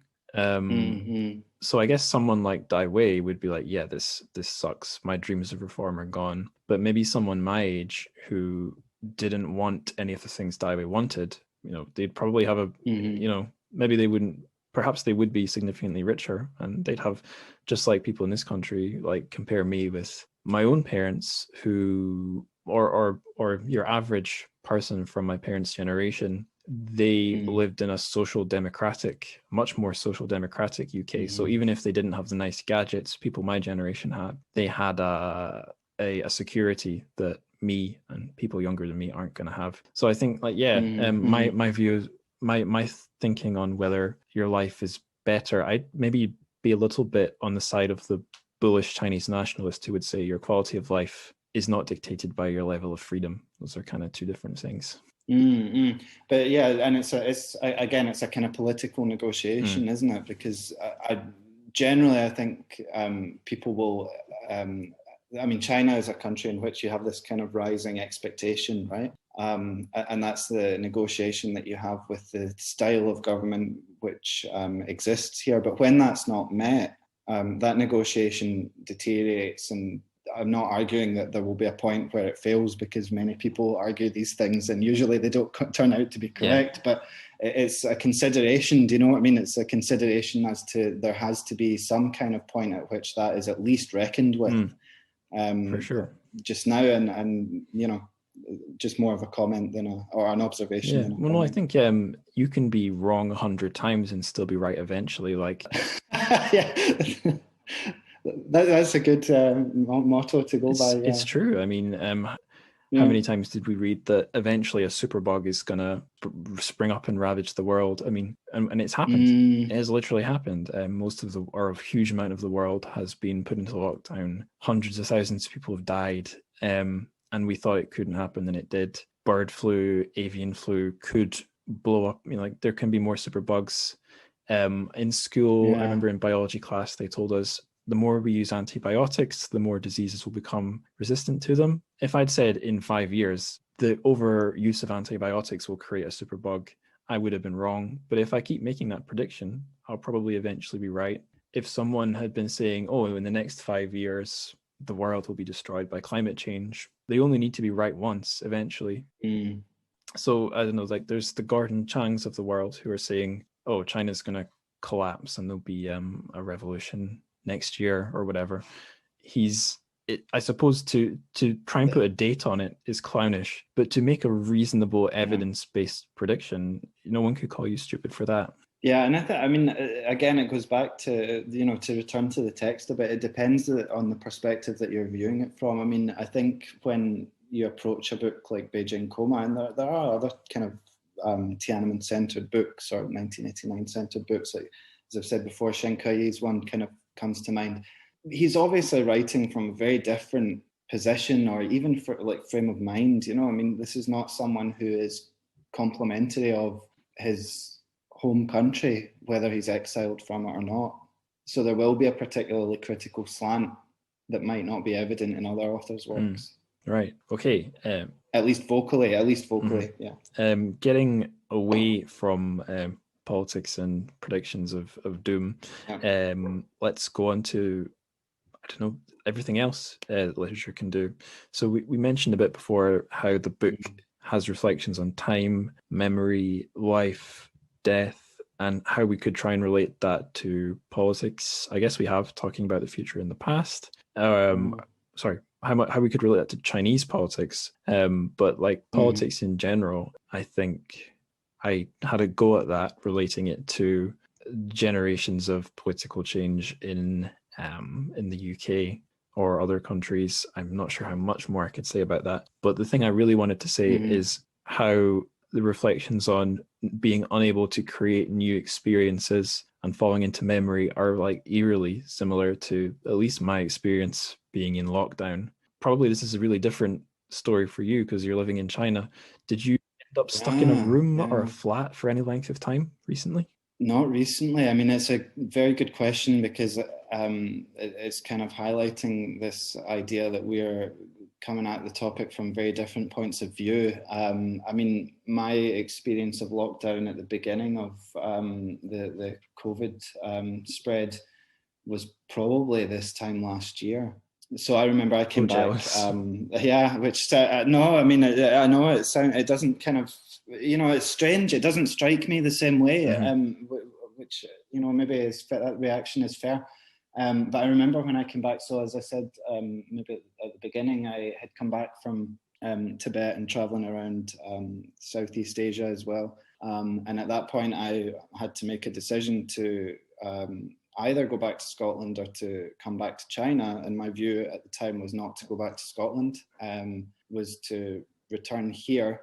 And I knew that I was going to face a fairly intense 2 weeks of lockdown, which is what it was. But really, since that point, things have certainly not, of course, not been at the level that they've been at the UK. So this idea that you say is a very interesting one. It's about, being contained within one's own room and not kind of having that accessibility to go out. But something that also strikes me just as I think about it is that it's not just about not having an ability to go out and do stuff, it's having it taken away from you.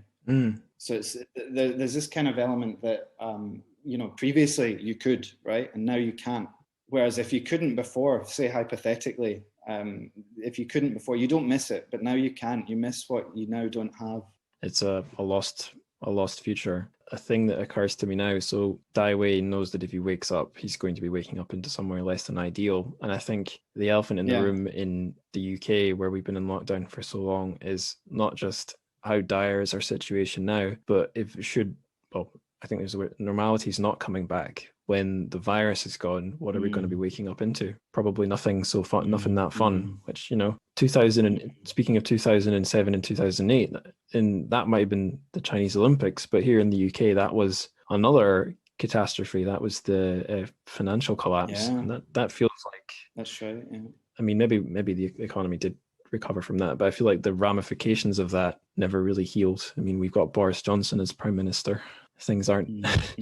I mean, we're talking about it, but it's a very good point, and it's something about maybe it's something that is not as at the forefront of, I don't know, our generation's mind, is like, how do you, what do you say about history? How do you write history? Who is writing history? And what are one of the things that I think about more often now, especially with COVID, is who owns the narrative of it? Which may sound like a silly question, but when you've got opposing narratives, this is exactly what Beijing Coma does. It's another narrative of a historical event.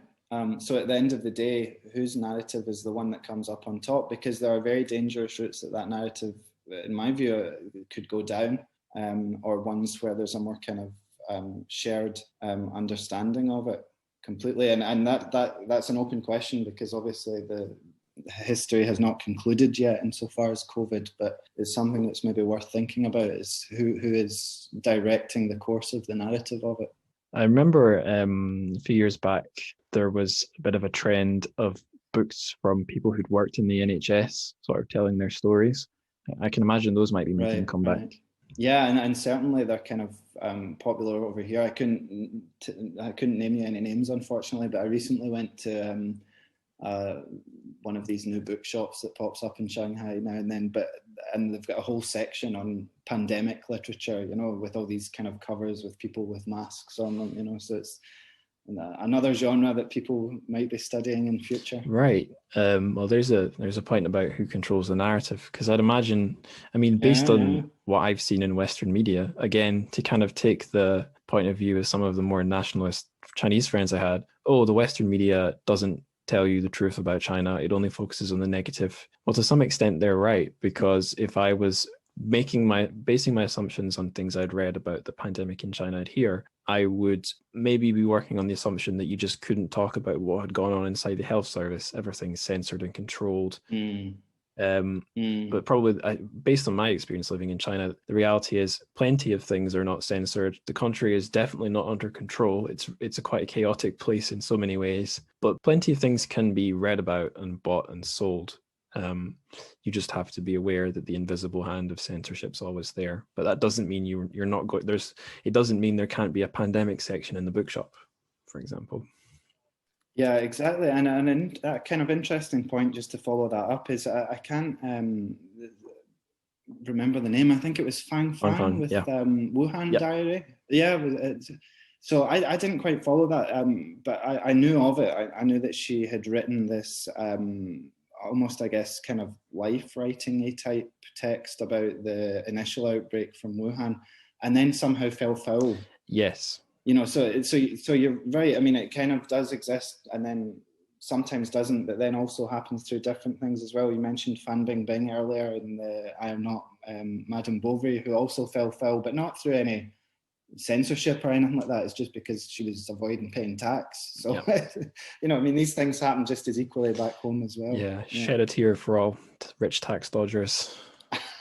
When are they going to get their Ma Jian? I don't have anything deep to say here, but yeah, Fang is maybe there is something to say about how publishing had a role in what she's the criticism she has suffered, because when she was posting her blog in Chinese on the Chinese internet, I think it was being censored, but the netizens, to use a popular word, the netizens, I think a lot of them were impressed or sympathetic. Popular opinion was maybe, I think, on her side. But of course, this stuff gets covered in the Western media. And of course, any publisher that wants to, I don't know, sell a lot of books, but have some kind of morally righteous cause to justify it.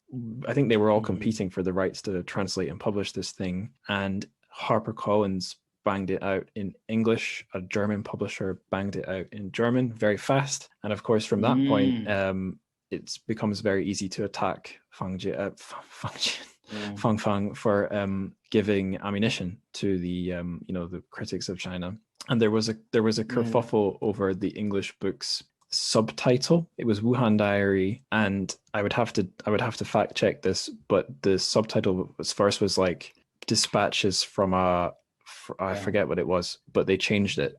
Quarantine City. Yeah, I don't know if that's the original one or the revised one, but they revised it to appease basically angry people in China. But I think at least for Fang Fang, the damage was done, and she's I don't think anything awful has happened to her, but she's had to deal with that hatred. Well, I guess anger from the nationalistic netizens and also the government and maybe her publishers too. Yeah, let's get back to Beijing Coma. Here is another question. I guess this does also relate to writers who get in trouble or choose to take a more risky road. So this is another recall to two past episodes. One on Yang Lian, who we already talked about, a Misty Poet, and also Zhu Zhu, a guy I covered early in the show who's not banned in China at all, but is maybe doing something a bit similar to sort of Yang Lian and the Misty Poets, and maybe to Ma Jian to some extent. And what these guys got me looking into, something I never thought about before, is what's the difference between an exile, an immigrant, and an émigré?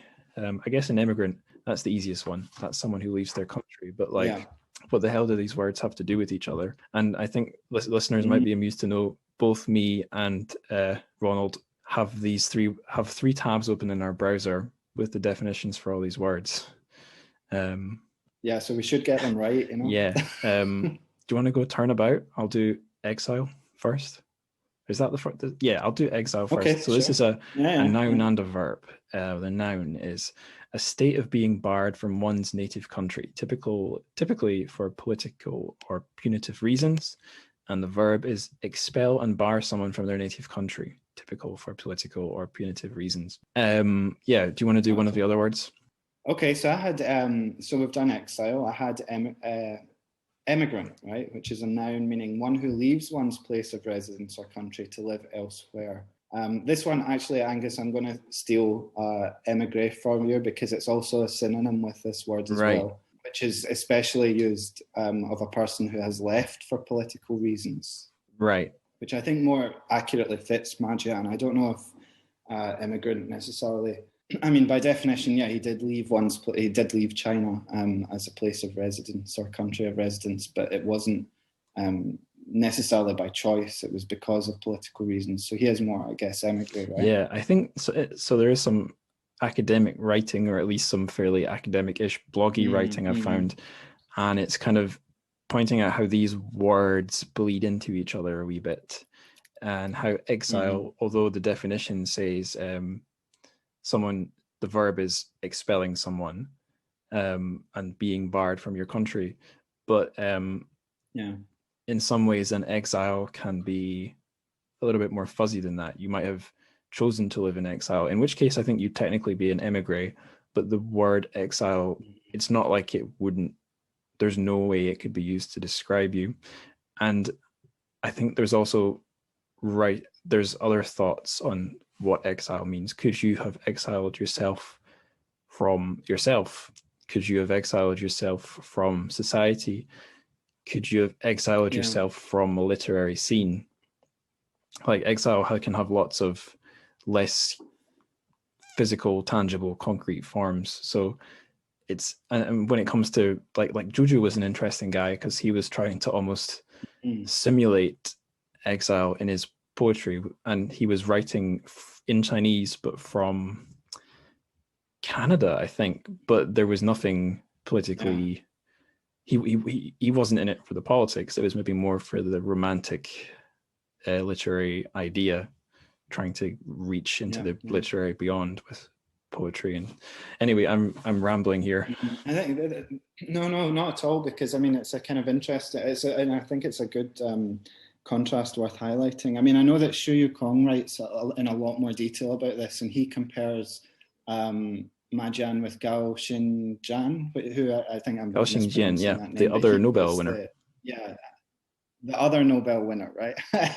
So I don't know as much about him, but I know that he is always considered a kind of emigre writer as well. In fact, I think that when he won the Nobel, even the Chinese government acknowledged it, but they said it was unfortunate that he was a French citizen. Yeah, they did, yeah. But his works kind of deal with these kind of things. He had one, I can't remember the Chinese name, but the English name was Bus Stop, and it was a drama about students during the Tiananmen protests as well. But it's relevant because, I mean, Ma Jian, again, it's kind of unclear about, maybe you've read more into this recently than I have, but to me at least, it's kind of unclear whether he is actually in exile or not, because even he sometimes describes it as a self-imposed exile. And I don't know, I mean, I suppose that's just a misnomer, because he has exiled himself. He lives in London. But in one of the prefaces, I believe it's for Beijing Coma, the 2014 edition, he talks about going back, but feeling like a ghost. Yeah. But certainly the most recent time that he tried to get anywhere near the mainland was in 2018, where he was presenting, or he was a guest at the Hong Kong Literary Festival, and that was when the incident with the tycoon, they decided not to or to cancel his promotional talks for China Dream, because they didn't want to be a platform to promote the political interests of any one individual, but because of public opinion, they kind of reversed their decision. As you were talking, I was still listening, but I was Googling Gao Xingjian because he was a name that popped up when I was researching my dissertation, trying to look for these cases of trying to figure out if English translation was trying to make every Chinese writer like a dissident, which is maybe the fourth word in that trio we weren't using. And I've not read any Gao Xingjian, but I did stumble across two sort of ideas or concepts from his writing. I'm going to have to, there's a big article here. I'm going to hit Control F so that I can find the keyword I'm looking for. So he has this thing called cold literature, which was a style that he was trying to pursue in his writing. Let me see if I can. So here's a quote. Cold literature is literature that will flee in order to survive. It is literature that refuses to be strangled by society in its quest for spiritual salvation. If a race cannot accommodate this sort of non-utilitarian literature, it is not merely a misfortune for the writer, but a tragedy for the race. And there's other things he writes that are along a similar line. And there's another idea Gao has, again, which I've only read secondhand, called noism, which is basically, I think, just refute. Oh, this is Japanese. No, I think it's noism, as in like saying no and then ism stuck on the end. I think that's what it is. So again, like refusing to be anyone else's, refusing to be strangled by any society or any interest in society or what. So, but of course, if you're a Western publisher, are you going to say that, or are you going to say he's in exile? Of course, if you're trying to sell your books, you'll go for that. It's easier. It's interesting that he's a name that comes up. The only text that I'm familiar with from Gao Xingjian is Soul Mountain. The kind of big. It's another big weighty novel as well. But yeah, it's interesting that he comes up in relation to Ma Jian as well. Especially in the article in the Xu Yukong one is really a good article to kind of put them in context. And he talks about the kind of nomadic elements or the kind of idea of them being having a consciousness in exile, and does a kind of comparative reading of their body of work from that. What you said about Ma Jian trying to get back to the mainland or having visited, that again, that made me think about all these authors and times when I've had to think or come into contact with people writing about whether or not they're exiles and so on. I think on one hand, there was this line of thought I had when I was researching my dissertation, was that it's such a shame that an author a Chinese author who's in translation or trying to write something political has to be in stuck in a binary state where they're either publishable in China and playing it safe, or they decide to stop playing it safe and then they're immediately flipped over, almost like Cold War style, to existing only in translation and being wheeled out as a dissident, someone who's trying to bring down the Chinese government, even if that's not at all what they're trying to do with their writing. So, but as I've done the podcast, I found it's not really that simple. So I didn't bring this up directly when I had Brian Holton on, because he's Yang Lian's translator, but there's an academic article on Yang Lian and his writing, which is sort of a critical one. I linked to it in the show notes for that episode, which says how the author has the poet has played a role in presenting himself as a little bit of an exile, whether it's subtly or indirectly, but he's not banned in China. He hit some controversies, but things have since died down, and he's been able to go back. I guess Ma Jian's not really pursuing that because he's writing books like China Dream, but it's just, I think if there's a point I'm trying to make here, is that it's complicated. Being banned once in China does not mean being banned for good. It seems to vary person by person and what they do with their literary career. Yeah, and these are the different approaches that authors can take, and it's also to do with censorship, which is almost like an umbrella term, I guess, but censorship also includes, it's not just the banning of a text, but you can have texts censored. They can still be published, which I suspect, I guess, is what Mo Yan is always a bit worried about whenever he's writing something. Or Yan Lianke arguably now does much less, but has certainly in the past admitted to self-censorship and still had works published in an edited form in China. This has come up a few times in the show and in my reading and stuff. It seems like basically Chinese, two things. And it's all both about the role of the editor in China. Editors seem to basically function as helping you to self-censor, keeping both the author and the publisher out of trouble. And maybe the downside of that is, put very simply, editors don't edit in the literary sense. They don't try to improve the book or cut it down, improve it by cutting it down. So sometimes foreign translators have to serve as a little bit of an editor, because they're taking a book that on the Chinese side hasn't been cut down. One of the links you sent me, one of the interviews with, I think, Flora Zhou and Ma Jian, so the couple. Flora Zhou, that's right. They are being asked about the translation and editing and if they bleed over into one another. And Ma Jian said something pretty interesting. He said the Chinese editions of the books, which you can get in, I don't know if you can still get them in Hong Kong, but certainly in Taiwan, maybe Hong Kong too, he considers to be the master texts, which is interesting because they're published second. It's a very strange, convoluted, backwards and forwards.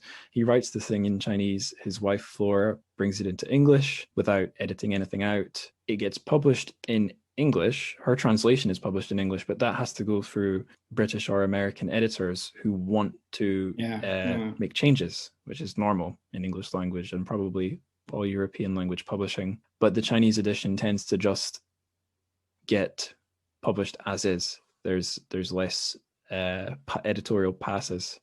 So the version that far less people read and which comes out second is the master text, but it's also the original language text. Yeah, isn't it interesting?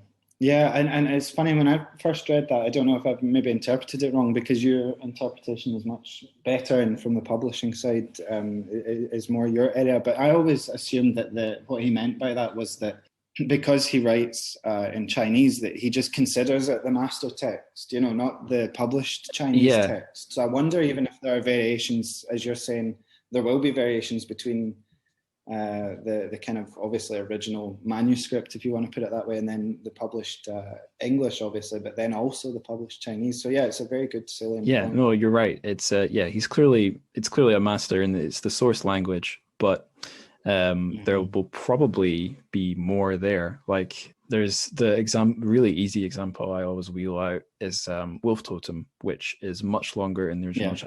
It's a fat book in English, but it would have been much larger had it not been for the translator Howard Goldblatt and maybe the editors at Penguin too, who wanted something that they could publish, something that if you dropped it on someone's head wouldn't kill them by being like a ton heavy. But the Chinese edition has a huge afterword, like essay, sort of rant by Jiang Rong, and it has more chapters that just aren't in the English edition. So that might be an example where the Chinese text, a really clear example where the Chinese text is a master text in the sense that everything's there and it's in the source language. So yeah. And what's also interesting, just as an observation rather than a comment, is that these translators, again, I think in previous episodes you focused on Howard Goldblatt for sure, but this is maybe another episode where you're focusing on one translator who is translating one author's work. And to my knowledge, I don't know, that I might need to double check this, but I'm not sure if Flora Drew has translated anyone else. No, she hasn't. No, at least not in the interviews that you sent me. No, she said the only Chinese she's translated, I think, is Ma Jian, and she doesn't really read much Chinese literature, understandably. I feel a little bit weird whenever me and my girlfriend are choosing a film. I've downloaded loads of Chinese and other East Asian films, but it's like, Jesus Christ, it was like being a foreigner in China. I needed to consume something more familiar so that my life doesn't become one thing. So I can understand why she just keeps it keeps it as one thing, not the thing that dominates her life. It must be tough. There's a very good, I don't know if I sent you this link, but there's a very good video of both of them presenting China Dream together in Edinburgh at the literary festival from a few years back now. It must be, I think, 2018. But you can see how they work together in that video, and they're very, very good. It's very interesting to see, because I guess, with Howard Goldblatt, he's not married to Mo Yan, obviously. I'm thinking also of Carlos Rojas, who translates Yan Lianke as a kind of staple go-to. But Flora Drew and Ma Jian's partnership is obviously very different. I mean, they've known each other for many, many years as well. So yeah, it's just an interesting point of translation. Although Howard Goldblatt isn't a million miles away, because this is something I noticed when very early on in the show, I was looking at Please Don't Call Me Human, which he translated, but he gave thanks to a lady. Now, let me just Google this because I want to get her name right. Done. There it is. Go Hawen. Right. So he gave thanks to someone called Sylvia Lin. And I was like, Sylvia Lin, who could that be? And I saw her name again when I went on Howard Goldblatt's Wikipedia page, because that's his wife, or at least his spouse.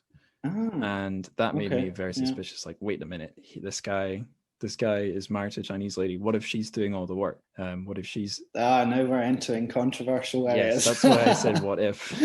But without pointing the finger at anyone, husband and wife translate, or couples who are translators who at least feed back and forth between each other. That's a thing. There's a pretty famous example. They were in-house translators with Remin Wenxue, Chu Ban She, interesting. Gladys Yang, and Yang Xianyi. So Gladys was not a Chinese lady with an English name, as I first thought. She was an English lady who married this guy, Yang Xianyi, and I believe they translated stuff as individuals, but they also did joint translations as well. So episode 1, I did something they translated. It was Lu Xun's Diary of a Madman, and they translated a collection of his works called, what was it in Chinese was Nahan. What was the English? Oh man, it has a few different translations. The collection that was in was their translation. So right from the start, I was thinking about couples who translate, but I can't think of anything even close to the same as Ma Jian and Flora. And the story of how they met is an interesting one too. Yeah. No, I just have a note here of how they met, but maybe you've got more. But it was during the Hong Kong handover, right? Right. What I remember from the interview, I don't remember the occasion. I guess that was it. But she had gone to interview him, I think, and during the interview said something like, "I'd like to translate something you've done." And Right. I think from his account, he was quite taken with her. I was like, "Oh, she wants to translate me," and who knows? But they've ended up married with kids, and now she's his translator. So yeah. Which I think, I mean, this translation argument, it's a kind of easy one to go to, right? It's easy to be critical about translations, I guess, but I think anything that is making these texts accessible in some way to a foreign audience is a good thing. The one critique that I would maybe have and it's not of Flora Drew, because actually I think her translations are well, we can't really easily tell because of the complex situation with the original Chinese or the master copies, but I suspect they're probably fairly accurate. Yeah. But the problem with translators, as you probably know more than I do about, is that if you have the same one, especially with a novel that's as politically kind of charged as Beijing Coma, which deals with moments of history which are being kind of almost autobiographically recalled, is that Flora Drew doesn't have the autobiographical experience that Ma Jian has. I mean, Ma Jian was at Tiananmen Square in 1989, but Flora Drew wasn't. So it's a kind of secondary, if you want to argue the translation point, it comes as a kind of secondary history then. Although, I don't know if you agree with that. No, I think that's fair. I mean, I guess that would apply to almost every translator. Even if they're Chinese, who's to say that they're never going to be the same person as the author? But I like the counterpoint there is at least she's got someone literally in her house who she can tap on the shoulder and be like, what was that like being there? It's a plus. Absolutely, and I think that speaks in the text. I mean, it's obviously the text itself is incredibly kind of detailed, and that kind of detail doesn't come from a relationship or a translation relationship, publishing relationship, where you're not very, very close to the source itself, right? A thing I try and ask whenever I have a translator on the show is like, did you work a lot with the author, and if you did they appreciate you bugging them, fact checking stuff, or did you drive them mad? And I think in one of those interviews, Ma Jian says, obviously lovingly, like, yeah, she does drive me insane with questions. It's awful. But at least it's not by email. Which is better than the opposite, where Mo Yen said of Howard Goldblatt, I don't care what he writes, I mean, he can go and write, he's my voice in Chinese, in English, but, I can't read it. So as long as it's a good book, then I don't mind, and Yatna Amka has said similar things as well. Yeah, it's something, I guess that there's something positive there in that he really trusts Howard Goldblatt, but yeah, some trust is blind trust. Yeah. Okay, so before we get ourselves in trouble, talking about spouses and translators and stuff, let's get ourselves in trouble in a different way, talking about the fleshy side to this stuff in this book. Yes. But I think maybe in Chinese lit in general, I mean, I don't have much more than impressions to go on. I don't know if you would, but I said before I guess the original Chinese title of this book translates to something like flesh, soil, meat, soil, but probably more poetically like the land of flesh or something. And it's totally a fleshy book. Do you want to say anything about that before I start going on and on? Yeah, I mean, I think that this kind of refers to, I mean, not just the physical book itself is a big kind of meaty novel, but the idea of something that we've kind of touched on but haven't focused on as such, and I would bring it in here, is this idea of like genre, and what genre does this novel fit into? Because obviously it's a historical novel. It's not an alternate history novel, I don't think, or you could argue that it is, but I don't think it is. But it's a historical novel, but I would suggest that it's maybe more accurately a kind of historical horror novel. It does verge on the horrific by definition. I mean, some of the descriptions are very, very visceral, which would relate again back to the original Chinese version more accurately, I guess, than Beijing Coma, which seems a more, it's physical insofar as the coma itself, but that's more kind of the main character's condition. But interestingly, it's not the first time that Tiananmen has been, or the events of 1989 has been described as such. And it's probably, again, worth noting, we've talked about Shen Kai, but I bring her in because she's probably the only other author alongside Ma Jian that I think the novels are quite comparable. So she's the author of Northern Girls, but she describes in Death Fugue the Tiananmen moment as well, and her novel reckons with the possibility for China's future. I'll just be very, very brief in kind of pre-saying this novel because I don't want to take it away from Beijing Coma, but it's just to highlight the idea that not just Beijing Coma, but this event itself is conducive for this kind of description. So in Shen Kai's novel, she describes the main character, Yang Mingliu, who grapples with this idea of the personal and political fallout of Tiananmen Square. And the key center point, which again is a kind of, we could use descriptions that we've used before, like landmark, or even Tiananmen Square itself being at the center of the moment. The novel centers itself around this enormous column of excrement in the main square of a fictional city called Beiping. So they're obviously, yeah. So this tower appears and provokes students and other people's intellectuals and things like that to protest. And the government explains it away as mere kind of guerrilla dung and removes it quickly. And this is only in the opening pages of the novel, but the bulk of it takes place 20 years after, which again, so you've got this playing with time, which is similar with Beijing Coma. It takes place 20 years after the tower incident, and it descends again into this kind of Huxley-esque dystopian techno-theocracy kind of thing, as these novels tend to do. But the point to go back to is why is this kind of genre? It is historical, but it's also horrifying. There's elements of maybe Angus, you can help me with the word here. I don't know. Are you looking for a Chinese word? No, I'm looking for an English word. Visceral, body horror, the abject, maybe? Body horror, that's it. Yeah, no, it's body horror, right? I mean, it is body horror. I mean, you can't think of anything worse than being stuck in a coma and being cognizant of the whole thing. Yeah, I think you're, see what you mean there when you're saying horror. What that made me think of, and this might sound a bit silly at first, is metal in China, heavy metal. When I was thinking about the intro for the show, the music I start the shows with is this kind of springy, cheerful hip hop beat thing, which sometimes I change out if it doesn't feel right. And I was listening to, and this is going to sound quite inappropriate for an episode on Beijing Coma, but I was listening on Shuffle to All My Music, and the first track from Metallica's "And Justice for All" came on. I'm pretty sure that album is from 1989. Let me just check that.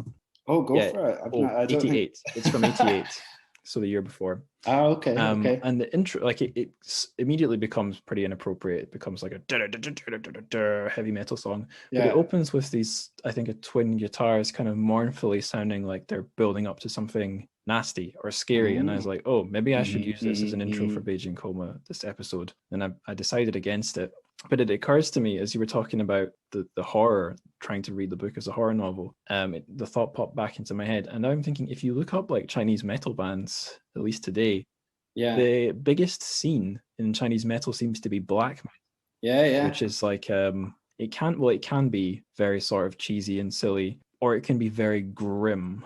And it can have a bit of a historical angle. And all those Chinese black metal bands I've seen on Bandcamp, a lot of them, they're drawing on Chinese or East Asian beasts or mythology. Maybe that's got nothing to do with historical events. But the general tone is quite serious, quite, if not bleak, then uncheerful and grim. And it makes me think of when I've read through Chinese history of some of the things that have happened, never mind in the 20th century. Sometimes the body count, it's mind-boggling. If you thinking of I don't know, things from European history, the Mongol or the Hun invasions or the collapse of the Roman Empire, the Black Plague, things like that seem to have happened in China so many times, when the history can be so maybe not upsetting, disturbing to read if you try and take seriously what it must have been like to be there for these various events. Very Yeah. interesting. Yeah, and it's not to interrupt you, but it's a good point, and it's something that I think that it often requires a bit of, I mean, we're looking at Chinese literature, well, pretty much all the time. But if you're not as familiar with it, or if your focus is not so much on China, you do forget. Recently, I was at the Shanghai, the Propaganda Museum, the Propaganda Oh yeah, Poster Museum. Did you ever yeah. go? And I picked up a Chinese poster of Fidel Castro posing heroically. It's on my wall. Oh yeah. So is that the one with his hand and a kind of like Mhm. as if he's reading notes off his Yep, fist or yep. something? Hmm. Yeah. So it's relocated. So I don't know if you went to the previous location, but it's now in a nice kind of up-story Oh, office, with nice views and things like this. It's moved from the old great. basement that it used to be in. That's a happy Um, story, I suppose, in a way. Yeah, which is good because it's got a nice collection. Although they do spell Elizabeth Taylor's name wrong, I did notice, but they seem to have some odd picture of her visiting at some point. But Whatever. anyway, the point is that I was there. Yeah, odd connection. But anyway, I was there with a friend. He lives in China, of course, but is not as, I guess, into the history or just knows bits and pieces. But we were talking about things like the Great Leap Forward and the Cultural Revolution and the dates and the figures and things like that. And it's very kind of, it's interesting though that maybe it's out of turn to say so, but in a general kind of consensus way that people don't know as well the death counts and the numbers and the figures of these events. But this is all, which is what struck me looking at these posters, this is all very, very recent history. I mean, it's within the last 60, 70 years. It's not even within the last 100. Yeah, totally. A way that I try and think about, I guess this isn't as far back as things like the Great Leap Forward, but the slightly uncanny thing about the Cultural Revolution going from the late 60s into and petering out in the 70s, that's a very close parallel with the sort of hippie new left movements in the US and the UK and Europe. It's about the same time, and there is maybe something, they've got something in common in that they're sort of radical lefty popular in some ways populist movements, but on the other hand they couldn't be more different because one was about liberation and the other was only about liberation in words. Otherwise it was absolute misery for so many people. But the other thing is, it's not that long ago. Plenty of people are still alive who lived through that. And I think a way I weirded myself out, even my first year in China, when I didn't know all the history, was whenever I saw an old person, well, not whenever I saw an old person, but occasionally it would hit me. I'm seeing a lot of old people here, and God knows what have they seen. Maybe some not that much, but I'm sure loads of them had lived through stuff that no one I know in the UK lived through. Yeah, I mean, you're talking the same generation in our context, perhaps, that saw, that at least, you're talking about the Beatles, right? I mean, I know that my parents would talk about that time period as being the Beatles and whatever. Over here, it's a very different, of course, it's a very different reality. And I know people who whose parents were at the bad end of the Cultural Revolution and they don't talk about it, which is, I suppose, the difference, is that there are things that are so still exist as historical kind of traumas that are just not spoken about, or at least are spoken about in very hushed terms. Yeah, I knew one girl in Shanghai who she had a grandpa she referred to as my cool grandpa, who likes to read the news from Taiwan and doesn't believe everything he sees in the state news and so on, and I think had a VPN or something. And I think I asked her, like, is that because he's a free spirit or whatever? And she said, well, kind of, but also in the Republic of China, my family were rich and they got completely, well, they were not allowed to be rich once the revolution happened, but I guess they must have squirreled the money away somewhere because they came out the other end in the 80s and were rehabilitated. But for this cool grandpa, he's not going to forget. He maybe doesn't, he's not trying to overthrow the Shanghai municipal government, but the memories live on. I was going to say he's maybe an exception in that his grandchildren were willing to talk about him and some of the stuff that they went through, even if it's just hints rather than the full story. I don't know if that's the norm. I don't know if it's the norm. No, I mean, I suppose that's a kind of project in itself, isn't it? It's a kind of difficult one to answer because you would have to have a decent enough cross survey of people to have a decent answer to it. I suppose to return to the question, about Chinese literature having the reputation for being fleshy. I mean, maybe this is a kind of, in the way that we think about periodization, maybe especially in the kind of more British canon, we think of, you know, periods of literature. Maybe this is a kind of periodization element of Chinese literature, because when you've come through a history which has had such vicissitudes of up and down times, you know, famine, starvation, hunger, of course you're going to get a peak of people in Chinese literature talking about food. I mean, food recurs in Chinese literature a lot. Also, like human senses and things like this. It's interesting, though, as well, that you related the novel earlier to thinking about things to do with sci-fi. I mean, Beijing Coma, to me, on a very first reading, if you're thinking of comparative texts, the one thing that I relate it to is Frankenstein. A number of years ago, I had heard quite a convincing analysis of Frankenstein being,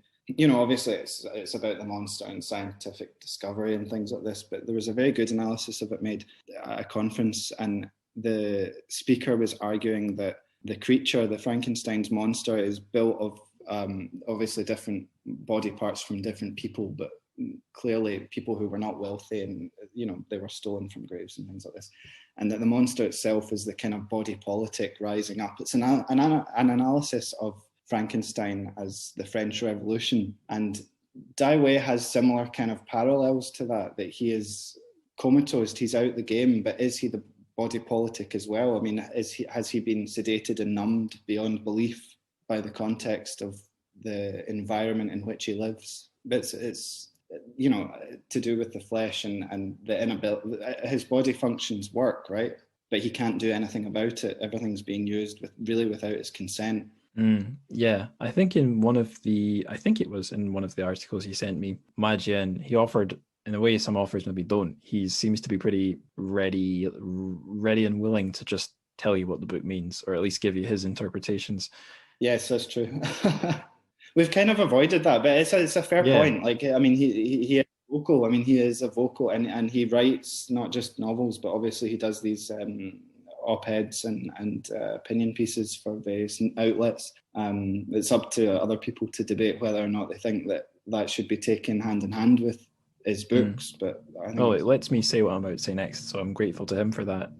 Cheers, Ma Jian. He said that, in a way, I don't know if he even prefaced it with "in a way," maybe he just said it outright, but it was something along the lines of, Dai Wei is really the last guy alive, in a way, or he's the last one carrying on the memories. Everyone else has been forced into being walking comatose people, which seems like a really blunt reading, but like gets to the point pretty succinctly.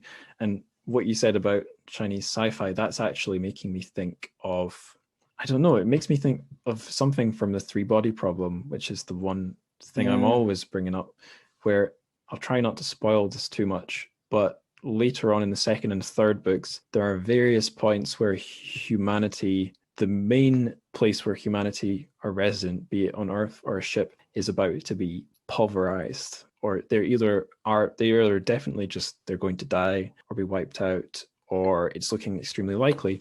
But there's always someone else who has made their escape, or coincidentally happens to be elsewhere, who survives and is carrying on the little figurative torch or whatever, whether they're trying to or not. And that, I mean, spoilers, even at the very end of the universe, someone is still locked away somewhere carrying the torch.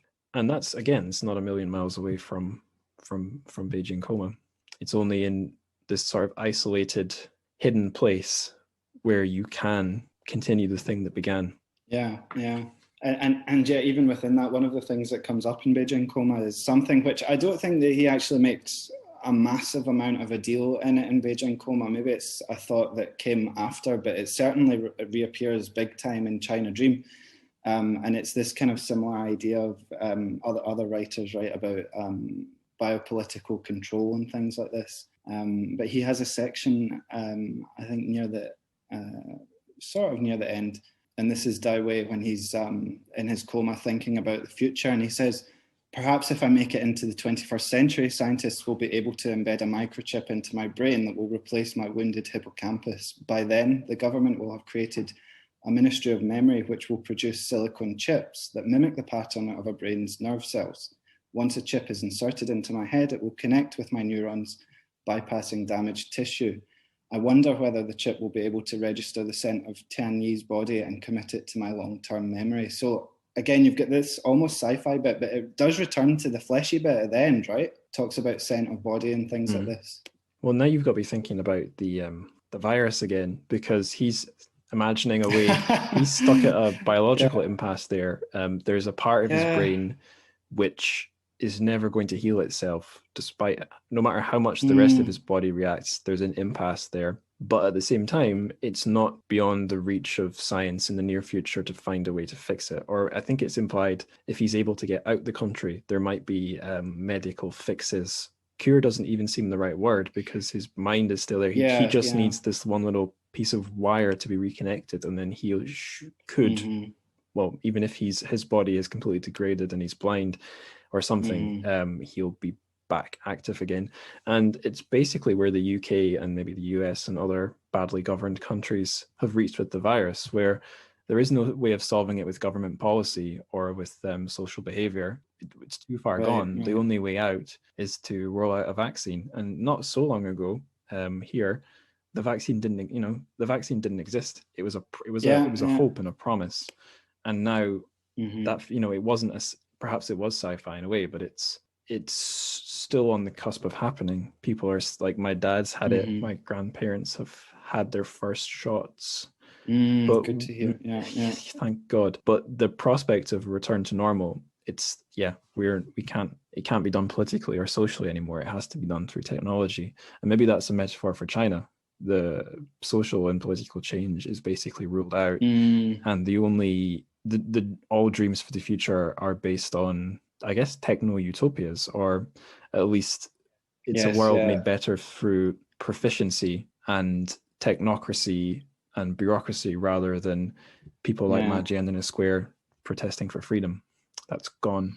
Yeah, very interesting. I mean, that's exactly almost the kind of narrative. If you wanted to go from Beijing Coma straight into China Dream, that's exactly the kind of trajectory it takes. But almost the opposite kind of conclusion from what your outcome would be, whereby that passage where they're talking about the microchip and the Ministry of Memory is taken by Ma Jian to the kind of satirical nth degree, where it becomes a really quite a sinister kind of and maybe this is where the novel is somewhat kind of crosses into that genre of like historical horror novel, because the future is an unseen kind of thing, right? So the consequences of these technological or bodies and human bodies being merged with technology is a kind of horrifying thing, and it has been since Frankenstein, right?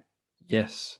And this actually is getting quite uncanny, because the last episode I did was on a horror book, basically. It was some Lovecraftian style stories from the Chinese internet, which were, at least on the surface level, there's nothing political about them, but the two translators, especially one of them, are open. Well, yes, definitely one of them, and the other, I will say nothing, is interested in, or is this strain of thinking that I think it goes back into quite far back into the last decade, but it hit quite a surge in popularity with the election of Donald Trump, and it was this line of thinking called neo-reactionary thinking, which is about as awful as it sounds. They basically, again, it's the "are we the bad guys" thing. It's a hope for a dark future. The way of skipping over the adoration of like kings and states becoming corporations, or vice versa. The non just outright fascist side of it is a hope for like technology bringing us to some post-human state. But there's some sort of frisson in the fact that it might be horrific and awful. And that's perhaps why these guys are drawn to Lovecraft, because there's something appealing about the horrible world, or the incomprehensibly strange world beyond the human. So I never thought we'd link up this episode and that one, but maybe that's how we've done it. Cross boundaries, yes, Yeah. Because again, if you're thinking of an all-powerful state that's also corporate, it is not a million miles away from today's Communist Party. Yeah, exactly. It's a scary thought. Yep. And moving away from scary thoughts into the safe world of fluff, I've got some miscellaneous questions for you. Okay. First one is Chinese word of the day. Is there any word that springs first to mind when you're thinking of Beijing Coma that we could give to the listeners? Oh gosh, I think the only word that we can call it is now my Chinese, but Debiao, right? Landmark. Debiao, I've not heard that one before. Yeah, my rationale behind this was just the landmark itself, Tiananmen Square. I mean, if anything, to a casual reader, I guess the one thing that this does bring the reader back to is the event itself and Tiananmen Square and that kind of historical moment. So we asked the question, is it a landmark novel? And I suppose just for that reason it is, right? Right, landmark, got it. Okay. So that's Debiao. I'll put that in the show notes for listeners. Next silly question. If Beijing Coma was a drink, and this can be a hard drink, a soft drink, a hot drink, a cold drink, what would it be? And I didn't put this in the questions I gave you, but I'm censoring you can't just say a cocktail that's a mix of lots of different things. Oh man, that's exactly what I was going to go for. There seems to be a magnet inside the cocktail of lots of different things that draws in all my guests. That's true. Can you think of anything else? It's been a cocktail of an episode, I suppose. This one has. We've gone in way more directions than usual. You're right about that. Yeah. Gosh. Yeah. Okay. So it can't be a cocktail. I did have a clever answer for this one actually, but it's a steal. It's a steal from Ma Jian himself. So he, at that Edinburgh presentation that he did at the International Festival, he talked about his work and the idea of memory.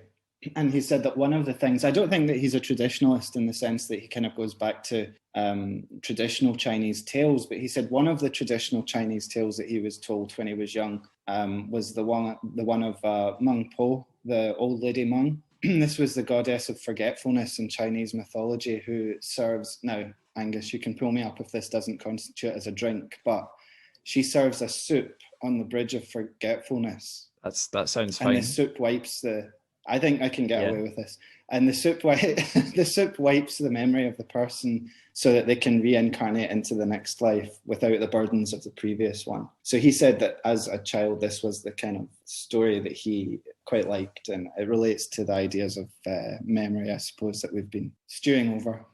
Okay, well, I'll have to put in whoever I have next on the show, hard drinks okay, soft drinks okay, hot, cold okay, soup is also okay, but no vague cocktails and no cocktails. The other one is I'm happy with that. The other, I think, one that people gravitate to is a very strong black coffee if it's an intense. Well, that's what I'm having just now. But yeah, I was going to suggest. I mean, if I was going to be totally serious, I was going to say maybe absinthe or something like that. But no, we'll go with Old Lady Mum. Yeah, the soup. Thankfully, there are lots of very strong drinks out there, but I think a lot of Chinese literature is a very strong drink. Compared with I don't know, very strong absinthe. British literature or something. There's only so many. Yeah, which is a nice Earl Grey. Yeah, there's only so many Irving Welshes in British lit. Whereas I think there's a lot of Chinese. Oh, you'll have the middlebrow people out to get you now, Angus. No, not the middlebrow. They're the most dangerous. Yeah. Okay, and last fun question, kind of, at least the last one, the last miscellaneous question. Your self-promo slot. Is there anything you've done that we can direct the listeners to? Yeah, this is a preemptive one, I suppose. I've got a couple of things hopefully coming out this year in terms of publications. One, I'm not sure how much I can say about it, but it is on Jan Lejanka. Right. And it is a new Routledge companion to his work, the first. So that one is one to look out for. But for just now, I suppose Twitter. So if you want to check out any updates or things like that, I do try to be good on Twitter, sometimes better than others. But I'm at RNLDTRNC, just to confuse your listeners even further. I don't know if I'm being naughty here plugging your Instagram, but if you're like me and stuck in lockdown Britain, then you want to wish you were in Shanghai and cry yourself to sleep, just follow Ronald on Instagram. Thank you very much. You make me sound much more interesting than I am. But yeah. I still follow quite a few of my old friends who are still in Shanghai and other parts of China on Instagram, and it's like, bloody hell, they're in a parallel universe. they're enjoying their lives. Yeah, it's slightly different. Yeah. It is indeed. Yeah. Right. Okay. Last set of questions, further reading questions. So it's a subjective one, and this doesn't have to be restricted to Chinese literature, not at all. If our listeners want to read more Ma Jian or more like him, where should they look? Yeah, so in terms of Ma Jian himself, I mean, I think his standout books, other than Beijing Coma, are China Dream. We've mentioned it a lot. It's really his most recent and, again, very kind of political novel, up to date.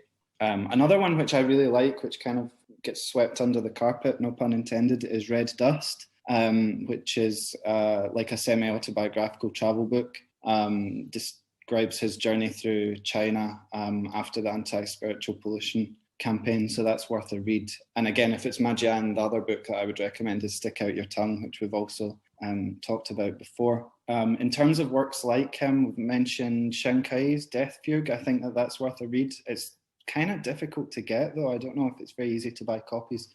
Angus, you mentioned Madeleine Thien's Do Not Say We Have Nothing. I think that's kind of worthwhile dipping into, just for another very, very different take on this event, right? Mm-hmm. Yeah, I think I will press on to the very last questions now. What are you reading just now?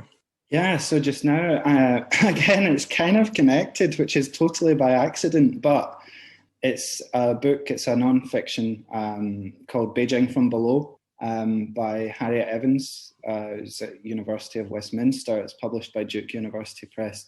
And this is about the demolition and construction of the Beijing's Dashilar area, the area south of Tiananmen Square.